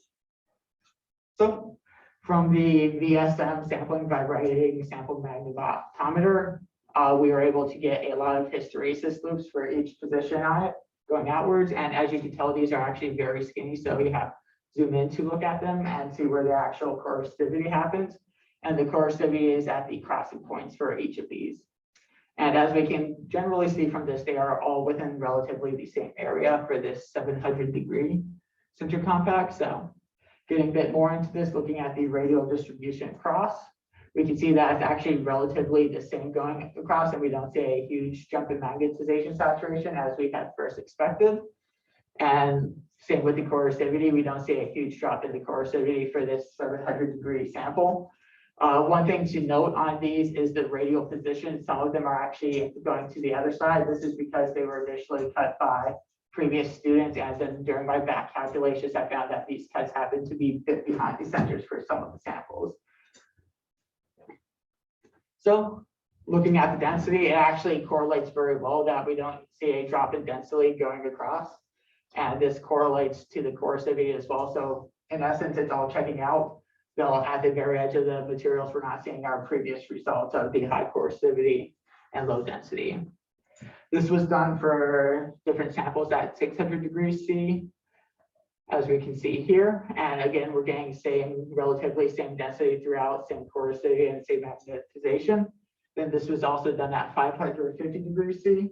And again, we're getting generally the same results across the sample. And then at 500 degrees C as well, where we're getting the same results for these. So from these, we then looked at the differences in temperatures, centering temperatures for these. So in this, we see a general increase in magnetization saturation. These are the average magnetization saturations for each one. And then we see actually in the coercivity that we have a decrease in coercivity from 500 to 600. However, the 700 degree sample had a much higher coercivity than the other samples. The reasoning for this, we're not exactly sure why, but figuring out some reasons. And then when we look at the density, which could have been one explanation for this, we actually see a generally increasing density with the temperature as well. So this is a bit different than what we expected to see, especially with the 700 degree sample here, where it's not following the pattern that we thought would with the coercivity and relative density. So with these iron silicons, we did not see actually any radial changes. So the stress distribution with this type of sample did not actually have a large effect based off of our data. And then we did show an increasing density with the centering temperature and a slightly increasing magnetization saturation, but they were all generally within error. And for the 500, 550, and 600, they did follow the trend of a lower density leading to a higher coercivity, but this was broken by the 700 degrees C sample.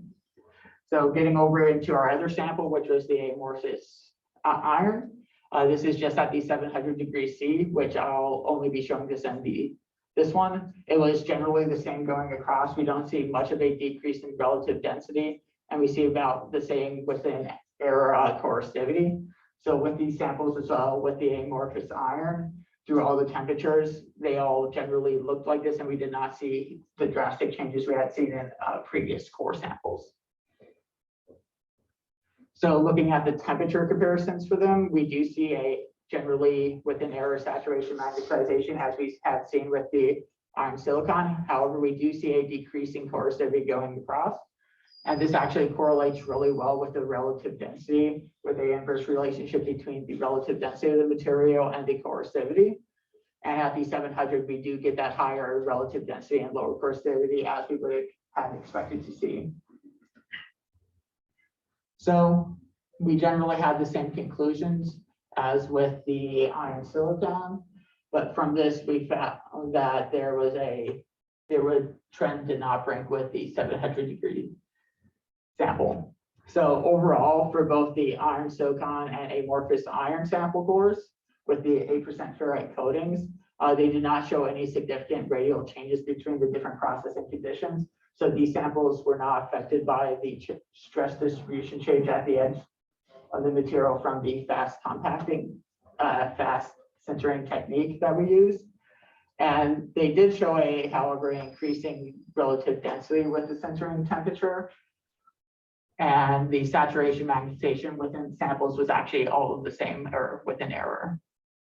And the amorphous iron samples themselves seem to corroborate our previous idea that a lower density leads to a higher coercivity, as we saw within the samples. But this was broken. We did not see this with the iron silicon samples. So some future work that could be done with this would be actually look at the porosity of the samples. The reason for these, we didn't look at the porosity is because we found they see same density across each section radially. So we did not think it would be necessary to further correlate this back to porosity. However, if you do look at the porosity for each sample individually, you could get a bit more data on how the porosity affects this as well. Along with this, it could be useful to look at XRD data for the 600-degree sample and 700-degree sample to see if there are any changes in the structure or in the material itself and the composite of the material at this interim temperature, because it's possible during this change from these 600 to 700 degree C samples that the iron and silicon samples could have gone through a lattice change and gone into a different phase. And then also future work could also be testing different cores and different coatings on the materials as well.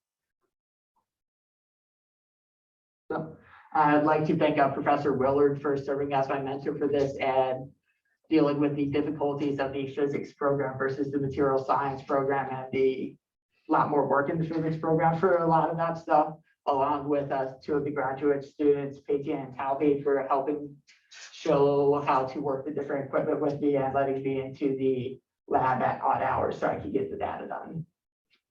I guess I'll open up questions. First of all,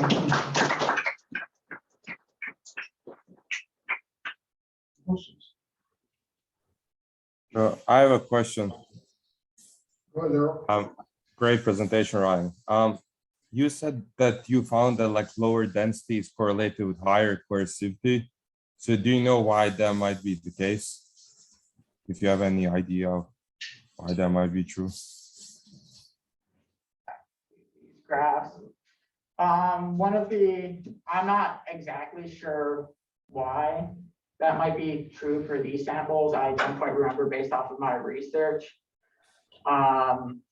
The thinking was generally for these with the higher relative density that the domain wall motion of the magnetic field going through them would be less impeded, hopefully.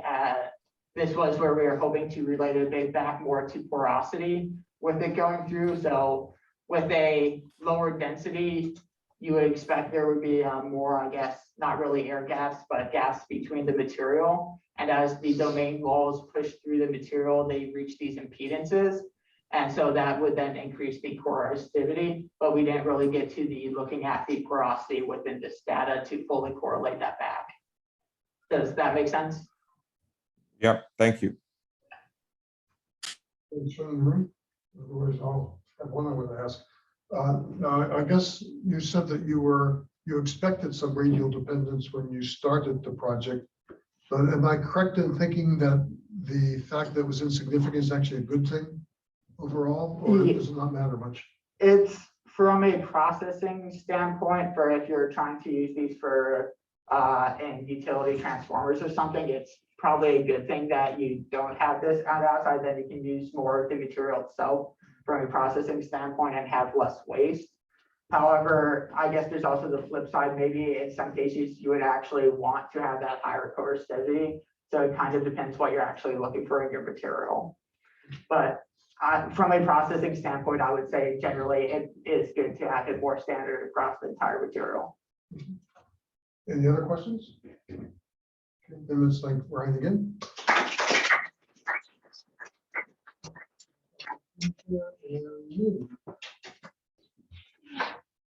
You're also going to present from your own laptop like this. You're going to present from your own laptop? Okay. By the way, did you order a sandwich? Yeah. It's waiting for you in the fridge. Oh, it's next door. Yeah, in the kitchen. You don't have to grab it now, but before you go home. Thank you. Sure. We can take your time. We're just a little bit ahead of schedule. Professor Gao is your mentor, and Shwed, you're ready to go in minutes? Yeah. Okay. What? You should use no cable. You should connect to Zoom wirelessly. And the information is behind you if you need it. Oh, I got it. So thanks Ian again for picking up, and Mike for picking up the sandwiches. Thank you. Of course.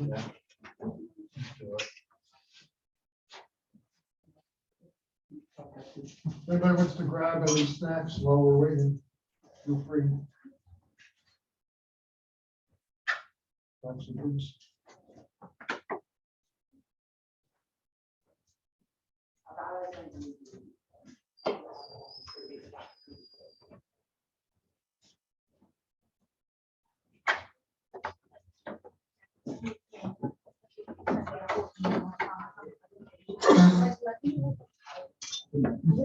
Are you expecting any of the guests?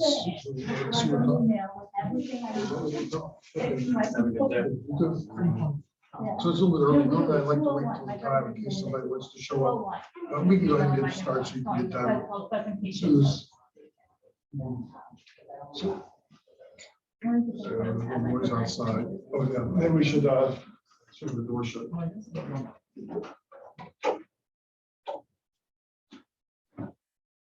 So it's a little bit early. I think everyone's here. So let's go ahead and introduce our next speaker. Here we go. Hi, I am the. Oh, by the way, if you'll stand here, then people, you can see, this is you. So they'll be able to see you remotely. And Professor Gao will be able to see you if you're about here. Thank you. So, hi, I am Mingo, and this is my senior project titled as gallium sulfide indium cyanide 2D heterostructures fabrication and characterization. This is a cooperative work with PhD student Evelyn and an undergraduate student Alice. My PI is Professor Gao, and this is under the Department of Physics. So the motivation of this project is because Moore's law predicts that we would have double our transistor numbers per silicon chips every 2 years, and also the price of the computer would be halved. But the potential of silicon transistors is going to be depleted, and the curve would be flattened, expected in 2022. Therefore, new materials is expected to make transistors, and hence here is the emergence of heterostructure. So for now, the problem is we don't have a general solution to make good prediction for which two materials combine and how their effect would be. So for now, we do have narrowed down to the range that if we use compounding in group 3, we would have superb electronic properties. That's why we choose indium cyanide and gallium cyanide in gallium sulfide in this project. And here, as we can see, that they both have hexagonal crystal structures, and we have the hypothesis that if we have the similar structures, we would invoke some different properties between their structural interface. Also, this is based on our previous research on the gallium cyanide and indium cyanide devices. So again, here are both hexagonal structures, and we did learn about how their electronic properties would be when we stack them onto each other. Hence, this is a conservative step we have furthermore on this experiment and figuring out how to combine different materials. So our method is to make our materials as MOSFET devices. The first, we want to use the mechanical exfoliation to get a layer of indium cyanide on the top of our substrate. And then we would evaporate metals of titanium and nickel at the top to form the source and drain terminals. And as for the mechanism of how MOSFET would work, is that if we apply the voltage difference between the source and the gate voltages, we would induce a channel for electrons to go through.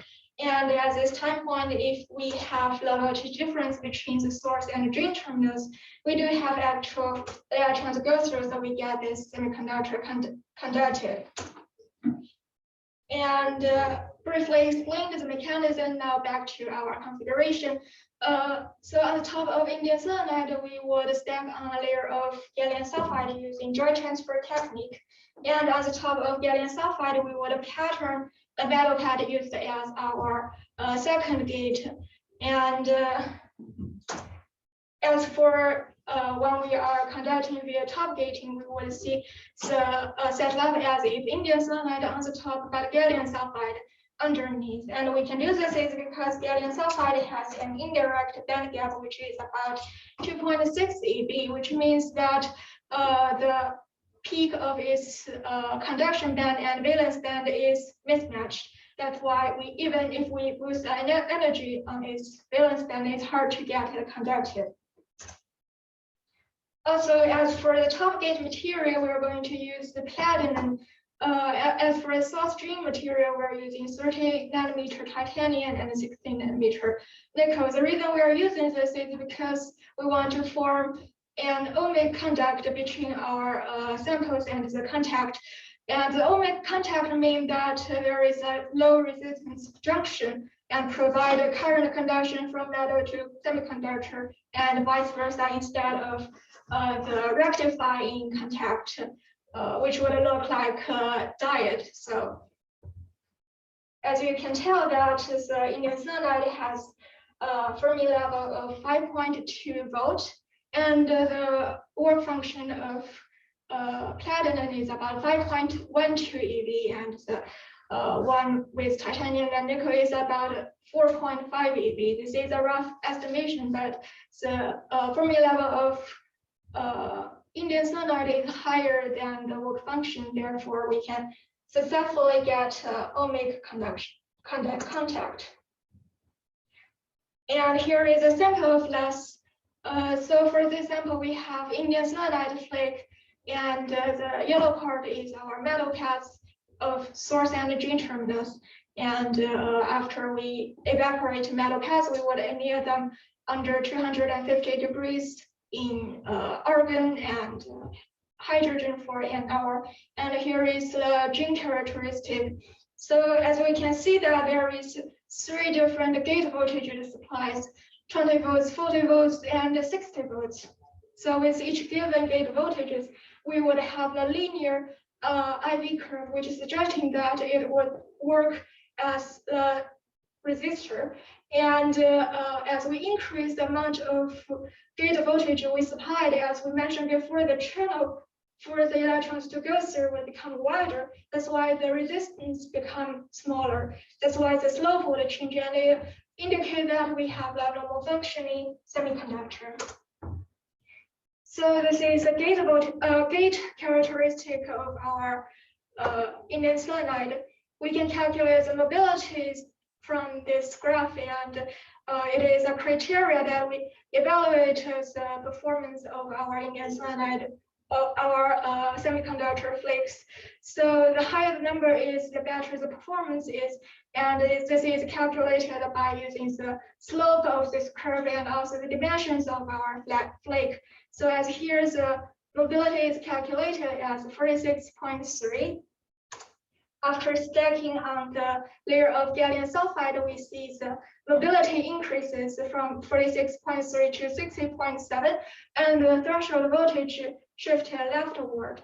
And according to our analysis, the mobility increasement is larger than 1 standard deviation of our original mobility, and it indicates that the electronic field of gallium sulfide has a minor impact on our indium cyanide mobility. And also for the threshold leftward shift, it actually is because the electrons from gallium sulfide moved into indium cyanide.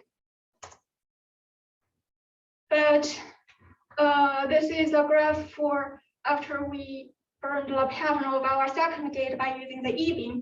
And here is the T-shape that is our top gate. And the problem of this graph is, again, this is our gate characteristic and from our back gating. But we can see that after the second gate deposition, the positive shift in the threshold voltage and the decrease in electron mobility is observed, which is undesirable. And because the top gate is the way that facilitates us to look for more electric properties of this device rather than to change its properties. And here are some evidence to support that the E-beam could do damage to our samples. Hence, we decided to move to, instead of using E-beam, we want to use photolithography. So in photolithography, the UV is used, and UV is less damaging than the E-beam. And here is a sample of our devices using the photolithography. Here on the most left, we can see that the inset is the IV curve of gene characteristic, and the bigger one is the gate characteristic. And we can see that again, there is a threshold voltage leftward shift after stacking on a layer of gallium sulfide, and it's working fine as a semiconductor. But after the photolithography, we can tell that from the backgating, again, the curve changes as in terms of the gate characteristic and the gene characteristic. And what's worse is hysteresis becomes very huge. It will be more obvious if we see the top gating behavior on the rightmost. So when we, in the gene characteristic graph, especially for the blue curve indicating we give it a 5-volt gate voltage, we can see that when we are having 0-volt source stream voltages, the current corresponding to it is not 0. So it means there is a leakage in our device, and so this is a failed top gating behavior. It cannot be used, at least not be used for paper publishing. And the reason why top gating is so difficult is actually, according to precedent researchers, is because there is a region that in our semiconductor that cannot be accessed by the top gating, but it can be accessed by the gap gating. And this is a region right underneath the source and the gene terminals. And in order to make up for the gap of top gating data, we have another setup that we would use graphing at the most bottom, and it would be functioned as the gate contact as the other metals and form ohmic contact.